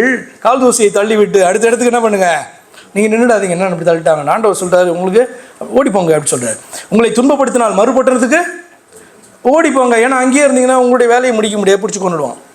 உங்களுக்கு காணப்படுறதான அந்த கொஞ்சம் விசுவாசத்தை என்ன பண்ணுவான், அங்கே வச்சு அழிச்சிருவான். இல்லைனா உங்களுக்கு டீச் பண்ணி என்ன பண்ணுவான், அவனுடைய தெய்வத்தை உங்களுக்கு இன்ட்ரடியூஸ் பண்ண பார்ப்பான். அப்போ நீங்கள் தெய்வத்தை காண்பீங்கள், அக்செப்ட் பண்ணிக்க மாட்டாங்க. அங்கேருந்து ஓடுங்க அடுத்த இடத்துக்கு. ஏன்னா உங்களுக்கு டைம் இருக்குது, இன்னொரு இடத்துல போய் நீங்கள் சொல்ல வேண்டியது காணப்படுகிறது. ஆண்டவர் சொல்கிறார், மனுஷகுமாரன் நான் ரிட்டர்ன் வருவதற்குள்ளாக நீங்கள் இஸ்ரவேலருடைய பட்டணங்கள்லாம், கிறிஸ்தவ சபைகளுக்கெல்லாம் இந்த செய்தியை கொண்டு போக நம்ம நினச்சிட்டு இருக்கோம். நம்ம எல்லாருக்கும் கொண்டு போயிடலாம், உலகம் முடியாது. ஆண்டவர் சொல்கிறார், முடியாது. இங்கே அக்செப்ட் பண்ண மாட்டோம், இன்னொரு இடத்துக்கு கொண்டு போ, இன்னொரு இடத்துக்கு கொண்டு போ, உனக்கு டைமே இருக்காது, முடியாது அப்படி சொல்கிறார். அதுக்குள்ளே நான் வந்துடுவேன்றார். மெய்யாகவே உங்களுக்கு சொல்லுகிறேன். 24, சீஷன் தன் போதகனிலும் வேலைக்காரன் தன் எஜமானிலும் மேற்பட்டவன் அல்ல. ஏன் அப்படின்னா, இன்றைக்கு பார்த்திங்கன்னா எதை வைத்து அவர் பேசுகிறார். இன்றைக்கி நம்ம டீச்சர்கிட்ட படிச்சிருப்போம், அதுக்கப்புறம் காலேஜில் போய் டீச்சர்கிட்ட படிச்சிருப்போம், அப்புறம் லைப்ரரியில் உட்காந்து புது புக்ஸ்லாம் ரெஃபர் பண்ணி இன்றைக்கி டாக்டரேட் வாங்குற அளவுக்கு வந்திருப்போம். ஸ்கூல் டீச்சரோட நம்ம பெரிய ஆளாக இல்லையா, நம்மளே பெரிய டீச்சர் ஆகிருப்போம் இன்றைக்கி. அந்த அர்த்தம் அல்ல. இங்கே எஜமான் என்பதும் போதகன் என்பதும் வேலைக்காரன் என்பதும் எதை குறிக்குதுன்னா, கிறிஸ்துவையும். ஏன்னா கிறிஸ்து எப்படியா வந்தார், தேவன் மனிதனாக தாசனாக வெளிப்பட்டு என்ன பண்ணுறாரு, போதிக்கிறார். இப்போ பார்த்திங்கன்னா அவரை பின்பற்றி என்ன பண்ணுறாங்க, அவரை போதகராக ஏற்றுக்கொண்டு ஒரு பெருங்கூட்டம் வருகிறது. அவர்கிட்ட சொல்கிறாரு, நீங்கள் எந்த அளவுக்கு தான் வர முடியும் அப்படின்னா, ஏன் அளவுக்கு அப்படின்றாரு. அக்செப்ட் பண்ணிக்கலாம். அதுக்கு மேலே ஆகிட முடியுமா? அதுக்கு மேலே ஆக முடியாது. பெஸ்ட் டீச்சர் யார் அப்படின்னு சொன்னால் கிரைஸ்ட் தான். அப்போ கிரைஸ்ட் அளவுக்கு வந்தால் போதும். நீ அவரோட அதிகமாக ஆகிறதுக்கு நீ என்ன பண்ண முடியாது, ட்ரை பண்ணவும் முடியாது. அது சாத்தியமே கிடையாது. ஏன்னா இந்த உலகத்தில் இருக்க மற்ற போதகர்களை அது என்ன பண்ணல, கம்பேர் பண்ணல. ஏன் இதை சொல்கிறார் அப்படின்றத கொஞ்சம் கவனிங்க. சீஷன் தன் போதகனிலும் வேலைக்காரன் தன் எஜமானிலும் மேற்பட்டவன் அல்ல. எந்த லெவலுக்கு போகலாம் அப்படின்னா, சீஷன் தன் போதகனை போலவும் வேலைக்காரன் தன் எஜமானை போலவும் இருப்பது போதும். ஏன் அப்படி சொல்கிறாருன்னா, ஒரு முக்கியமான காரியத்தை குறித்து பேசுகிறார். வீட்டெஜமானியே பெயல்சபூல் என்று சொன்னார்களானால், ஏன்னா தன்னுடைய சீஷர்களை இயேசு கிறிஸ்துவை ஏற்றுக்கொண்டு அவருடைய நாமத்தின் நிமித்தம் துன்பத்தை சகித்து கொண்டு இருக்கிறவர்களை பார்த்தீங்கன்னா ரொம்ப அற்பமாக பார்த்திங்கன்னா யூதர்கள், அதாவது அந்த ஃபஸ்ட்டு பெரிய உண்மையான திருச்சபை அப்படின்னு சொல்லிகிட்டு இருக்காங்க இல்லையா, இஸ்ரவேல் சபையார் என்ன பண்ணுறாங்க, கிறிஸ்தவர்களை வெறுக்கிறதான அந்த காலகட்டத்தில் இப்போ ஆண்டவர் அனுப்பினதான இந்த அப்போஸ்தலர்களையும் சீஷர்களையும் கொல்ல பார்த்து கொண்டு இருக்கிறதான அந்த வேளையில் அப்படி பகைக்கிறார்கள். அப்போ சொல்கிறாரு, வீட்டெஜமானியே பெயல்சபூல் என்று சொன்னார்கள். ஆனால் வீட்டெஜமானா என்ன அர்த்தம்? இப்போ வீடுனா என்ன எடுக்கிறீங்க? வீடுனா எதை குறிக்கிறது அப்படின்னு சொன்னால், நீங்கள் இந்த சபைன்னு எடுத்துக்கோங்க, இல்லை பரலோக ராஜ்யன்னு எடுத்துக்கோங்க, ரெண்டுமே வீடு தான். அப்படி தானே?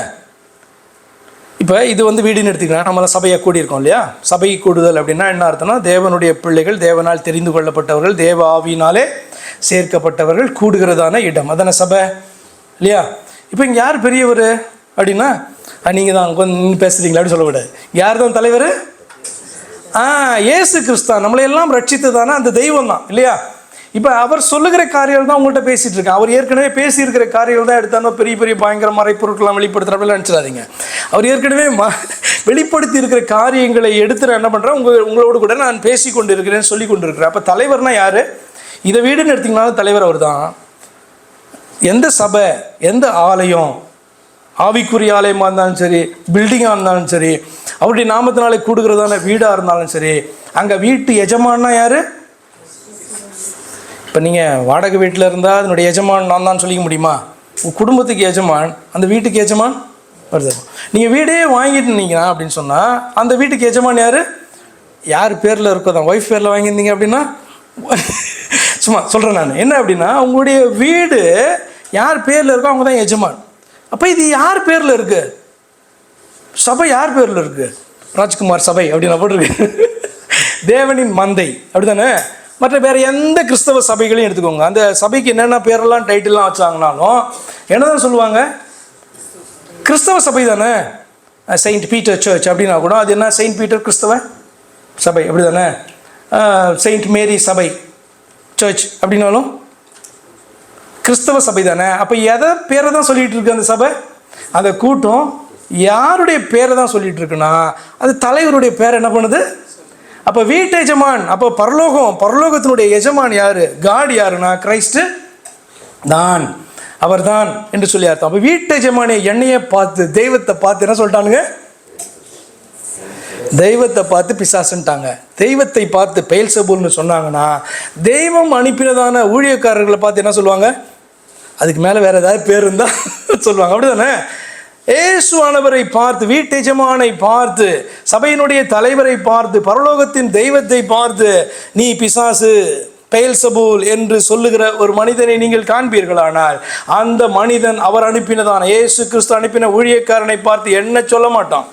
அதனால தான் ஆண்டவர் சொன்னார், எஜமான அளவுக்கு பார்த்தீங்கன்னா வந்தீங்கன்னா போதும் அப்படின்னு சொல்லுகிறதுனால அர்த்தம் என்ன? என்னையே அப்படி சொன்னாங்க அப்படின்னு சொல்லி என்ன பண்ணுறாரு? நம்மளை தேற்றுகிறார். இப்படி தான் இந்த ஜனங்க இருப்பாங்க அப்படின்றதை குறித்து என்ன பண்ணுறாரு? அவிசுவாசிகளை குறித்து, அவிசுவாசிகள்னா புரிந்து கொள்ளுங்க, திரும்ப அவருடைய பெயரை சொல்லிட்டு அவர் அறியாது இருக்கிறதான கூட்டம். அவர் வீட்டு எஜமானியை பெயல்செபூல் சொல்லுவார்களால் அவன் வீட்டாரை, நம்ம அவருடைய வீட்டார் அப்படி தானே? அவருடைய பிள்ளைகள், அவருடைய ஜனம், அவருடைய வீட்டுக்குள் காணப்படுகிறவர்கள், வீட்டு எஜமானியே சொல்லுவார்கள். ஆனால் வீட்டாரை அப்படி சொல்வது அதிக நிச்சயம் அல்லவா அப்படின்னு சொல்கிறேன். ஷோரா புரிந்து கொள்ளுங்கள். ஷோரா சொல்லுவார், யதார்த்தத்தை அவர் சொல்லுகிறார். பெரிய ப்ராஃபஸின் கூட நீங்கள் எடுக்க வேணாம். யதார்த்தத்தை ஆண்டவராகிய இயேசு கிறிஸ்து என்ன பண்ணார்? வெளிப்படுத்தி காண்பித்தார்.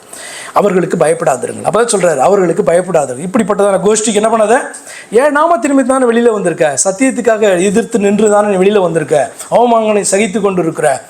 பெருசாக ஒன்றும் சகிச்ச மாதிரி தெரியல. என்ன அப்படின்னா, இந்த அவமானத்தை சகித்து பார்த்தீங்கன்னா என்ன பண்ணணும்? கர்த்தருக்காக ஜனத்தை கொண்டு வருகிறதற்கு பார்க்க வேண்டும். எந்த சூழ்நிலையிலும் எந்த நெருக்கம் காணப்பட்டாலும் இந்த நம்பிக்கையிலிருந்து விலகாதவர்களாக காணப்பட வேண்டும். அப்போ அவர்களுக்கு பயப்படாதிருங்கள், வெளியாக்கப்படாத மறைபொருளும் இல்லை, அறியப்படாத ரகசியம் இல்லை என்று இவ்வளோ ரகசியத்தையும் மறைபொருளையும் என்ன பண்ணார் ஆண்டவர்? யதார்த்த உண்மைகளையும் அவர்களுக்கு சொன்னார். 20 வசனம், நான் உங்களுக்கு இருளிலே சொல்லுகிறதை நீங்கள் வெளிச்சத்திலே சொல்லுங்கள், காதிலே கேட்கிறதை நீங்கள் வீடுகளின் மேல் பிரசித்தம். நம்ம மோஸ்ட்லி என்ன தான் பண்ணிகிட்டு இருக்கோம்? அதனுடைய அர்த்தம் என்ன அப்படின்றத புரிந்து கொள்ளுங்க. என்ன அப்படின்னா, நமக்கு உள்ளே ஆண்டவர் வெளிப்படுத்துகிற காரியங்களை என்ன பண்ணுறோம்? மற்றவங்க காதில் அப்படி சொல்கிறோன்னா மீனிங் என்ன? வீட்டுக்குள்ளே சொல்கிறதான காரியம் அப்படி தானே? மற்றவருடைய காதில் சொல்கிறோன்னா வீட்டுக்குள்ளே நமக்கு தெரிஞ்சவங்கள்ட்ட அப்படி சொல்கிறதான காரியம். வீட்டுக்கு மேலே சொல்லுங்கள் அப்படின்னா அர்த்தம் வீட்டுக்கு வெளியில், வீட்டிலே இல்லாததான மற்றவர்களிடத்தில் நான் உனக்கு ரகசியத்தில் சொன்னதை சொல்கிறோமா? ட்ரை பண்ணிகிட்ருக்கோம் இல்லை?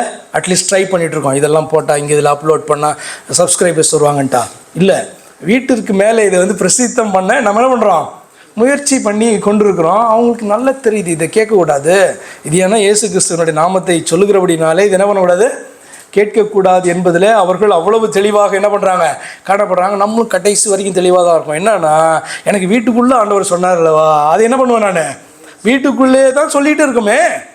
அதை அந்த ரகசியத்தை நீ வீட்டின் மேலே பிரசித்தம் பண்ணு. நான் உங்களுக்கு இருளிலே சொல்லுகிறதை நீங்கள் வெளிச்சத்திலே சொல்லுங்கள், காதிலே கேட்கிறதை உங்கள் வீடுகளின் மேல் பிரசித்தம் பண்ணுங்கள். ஆத்துமாவை கொல்ல வல்லவர்களாய் இராமல் சரீரத்தை மாத்திரம் கொல்லுகிறவர்களுக்கு நீங்கள் யாருக்கு பயப்படணும், யாருக்கு பயப்படக்கூடாது அப்படின்ற பாயிண்ட்டை ஆண்டவர் நம்ம கொண்டு வர்றாரு. ஆத்துமாவை கொல்ல வல்லவர்களாயிராமல் சரீரத்தை மாத்திரம் கொல்லுகிறவர்களுக்கு நீங்கள் பயப்பட வேண்டாம்.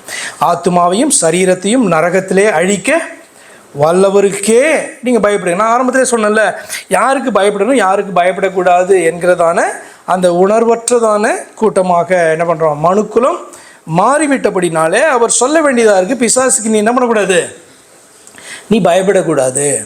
அவங்களுடைய சரீரத்தை மேக்சிமம் என்ன பண்ணணும், அவன் சரீரத்தை வேணால் அவனால் கொல்ல முடியுமே, அவனுடைய ஆத்துமாவே அவனுக்கு கொல்ல முடியாது. அதை கொல்லக்கூடிய ஒரே ஒருவர் யார் என்று சொன்னால் தன்னை சொல்கிறார் அவர், நான் தான் அதை செய்ய முடியும். நீ பயப்படணும்னா எனக்கு தான் பயப்படணுமே ஒழிய பிசாசுகளுக்கு பயப்படக்கூடாது, அந்நிய தெய்வங்களுக்கு பயப்படக்கூடாது. பயப்பட வேண்டுமானால் இயேசு கிறிஸ்து என்ற ஒருவருக்கே பயப்பட வேண்டும் என்று அவர் கற்றுக் கொடுக்க வேண்டியதாக இருந்தது. அதை தெளிவாக நல்ல தகப்பனாய் காணப்படுறாங்க, தெளிவாக சொல்லிக் கொடுத்தார். அடுத்தது 29 ஒரு யதார்த்த உண்மையை சொல்கிறார், நம்மளை ஆறுதல் படுத்துகிறதற்காக உண்மையை சொல்கிறார். ஒரு காசுக்கு 2 அடைக்கலான் குருவிகளை விற்கிறார்கள் அல்லவா, ஆயினும் உங்கள் பிதாவின் சித்தம் இல்லாமல் அவைகளில் ஒன்றாகிலும் தரையிலே விழாது. நம்ம போய் கேள்வி கேட்கக்கூடாது, எதுக்கு அது 2 பைசாவுக்கு விற்கிறதுக்கு 2 காசுக்கு விற்கிறதுக்கு அவர் அலோவ் பண்ணார், அது ஏன் அந்த குருவியை பிடிக்கிறதுக்கு அலோவ் பண்ணார், அது பாவம் இல்லையா, இப்படி கதையெல்லாம் பேசிகிட்டு இருக்கக்கூடாது. என்ன சொல்ல வர்றாருன்னா, அந்த அடைக்கலான் குறி 2 காசுக்கு விற்கிறாங்க இல்லையா, அது கூட தேவனுக்கு தெரியாமலாம் ஒன்றும் நடக்கலை அப்படின்றார். புரியுதா? அவர்கிட்ட போயிட்டு ஏன் ஆண்டவரை நீங்கள் பிடிச்சிங்க, ஏன் ஆண்டவரை இப்படி செஞ்சீங்க, நீங்கள் எப்படி நியாயமான ஆண்டவர் கிடையாது, நீங்கள் அன்பான ஆண்டவர் கிடையாது, இப்படிலாம் பேசக்கூடாது. ஏன்னா நம்மள்ட்ட ஒரு காரியத்தை கற்றுக் கொடுக்குறாரு, நடக்கிற காரியங்கள் எல்லாம் நான் பார்த்து கொண்டு இருக்கிறேன், எல்லா காரியங்களும் எனக்கு தெரியும், என்னுடைய சித்தம் இல்லாமல் என்னுடைய அனுமதி இல்லாமல் என்னது அணுவும் அசையாது, உன் முடி கூட அசையாது அப்படின்னு ஆண்டவர் சொல்லுகிறதான காரியம். அடுத்து சொல்கிறாரு பாருங்க 30 உங்கள் தலையில் உள்ள மயிரெல்லாம் கொஞ்சம் ஓவராக சொல்கிறாரோ, ஏன்னா காலையில் எழுந்து தலை சீவி அதில் விழுந்ததான முடியை எடுத்து என்ன சொன்னாலே நமக்கு ஒரு நாள் ஆகும். சிலர் நிறைய கொட்டுறவங்களுக்கு சொல்கிறேன், முடியை எடுத்து எண்ணுறதுக்கே நம்மளால் முடியாது, அப்படி தானே. அவர் தலையில் இருக்கிறதான மயிரெல்லாம் எண்ணப்பட்டு இருக்கிறது அப்படின்னா அந்த அளவுக்கு எனக்கு தெரியும் அப்படின்றார். இதுதான் சிருஷ்டிகர் பேசுகிறதான வார்த்தை. சிருஷ்டிகர் பேசுகிறதான வார்த்தை எப்படியா இருக்கும் அப்படின்னா, உன்னை எனக்கு தெரியும், உன் பிரச்சனை எனக்கு தெரியும், நீ என்னை நம்பணும்னு எதிர்பார்க்கிறேன், அதுதானே. உன் தலையில் இருக்கிறதான மயிரெல்லாம் எண்ணப்பட்டு இருக்கிறது, அதனால் பயப்படாதுங்க. அப்போ சும்மா பார்த்திங்கன்னா ஆண்டவர் பார்த்து நீ பயப்படாத, இது இந்த தேவையில்லாத எமோஷன், இது தெய்வ பயம் அற்றதுனாலே பற்றி கொண்டதான இந்த பயம், அப்படி இப்படின்லாம் என்ன மாதிரி பார்த்திங்கன்னா ஒரு உங்களை உற்சாகப்படுத்துறதுக்கு நிறைய விஷயங்கள்லாம் பேசாமல் ஏன் பயப்படக்கூடாதுன்றதுக்கு ஒரு காரியத்தை சொல்கிறாரு. உன்னை எனக்கு தெரியும், உன் தலையில் இருக்க முடியெல்லாம் எனக்கு தெரியும், இப்போ எத்தனை முடி இருக்குன்னு தெரியும், எத்தனை முடி நீ நெக்ஸ்ட் டைம் தலை சீவும் போது கொட்டும் அப்படின்னும் தெரியும், எல்லாம் எண்ணப்பட்டு இருக்கிறது. ஆதலால் அப்படிப்பட்டவரை நீங்கள் தெய்வமாய் கொண்டிருக்கிறபடினால், அப்படிப்பட்டவரை நீங்கள் நம்புகிறபடினால் பயப்படாதிருங்கள். அநேகம் அடைக்கலான் குருவிகளை பார்க்கலாம் நீங்கள் விசேஷித்தவர்களாய் இருக்கிறீர்கள். இது சொல்லணுமா, கொஞ்சம் சிந்திச்சு பாருங்கள். நமக்கு தெரியும்ல, மிருகங்களை பார்க்கிறோம் நம்ம எவ்வளோ பெட்டர் அப்படின்னு நமக்கு தெரியும். அப்போ குருவிகளை பார்க்கலாம் நம்ம விசேஷித்தவர், எல்லா ஜீவராசிகளை பார்க்கலாம் நம்ம விசேஷித்தவர்கள் நமக்கு தெரியுமா தெரியாதா? என்ன அப்படின்னா, பயப்படுற வேலையில் ஆண்டவர் நமக்கு சொல்ல வேண்டியதாக இருக்குது. என்னென்னா, அடைக்கலான் குருவிகளை காண்பித்து அவைகளை பார்க்கலாம் நீங்கள் விசேஷித்தமானவர்கள் என்று ஞாபகப்படுத்த வேண்டியதாய் காணப்படுது. அப்போ கர்த்தர் அநேக மறைபொருட்களையும் ரகசியங்களையும் வெளிப்படுத்தி சத்தியத்தினுடைய அநேக யதார்த்தங்களை நமக்கு சுட்டி காண்பித்து என்ன சொல்கிறாரு, இந்த காரியத்துக்கு நீ பயப்படாத, you get rid of this unworthy fear, எனக்கு பயப்படு, எனக்கு பயந்து ஜீவிக்க வேண்டும் என்பதை ஆண்டவர் வெளிப்படுத்தினார். அடுத்த வாரத்தில் தெய்வ பயம் என்பதை குறித்து நம்ம பார்க்கலாம். அப்படியே எழுதினலாம் அவனுடைய சமூகத்தில் நம்ம ஒப்பு கொடுப்போம். இந்த பய உணர்வு என்பது தவிர்க்க முடியாதது மாத்திரமல்ல, மிகவும் கொடுமையானது என்பது நமக்கு தெரியும்.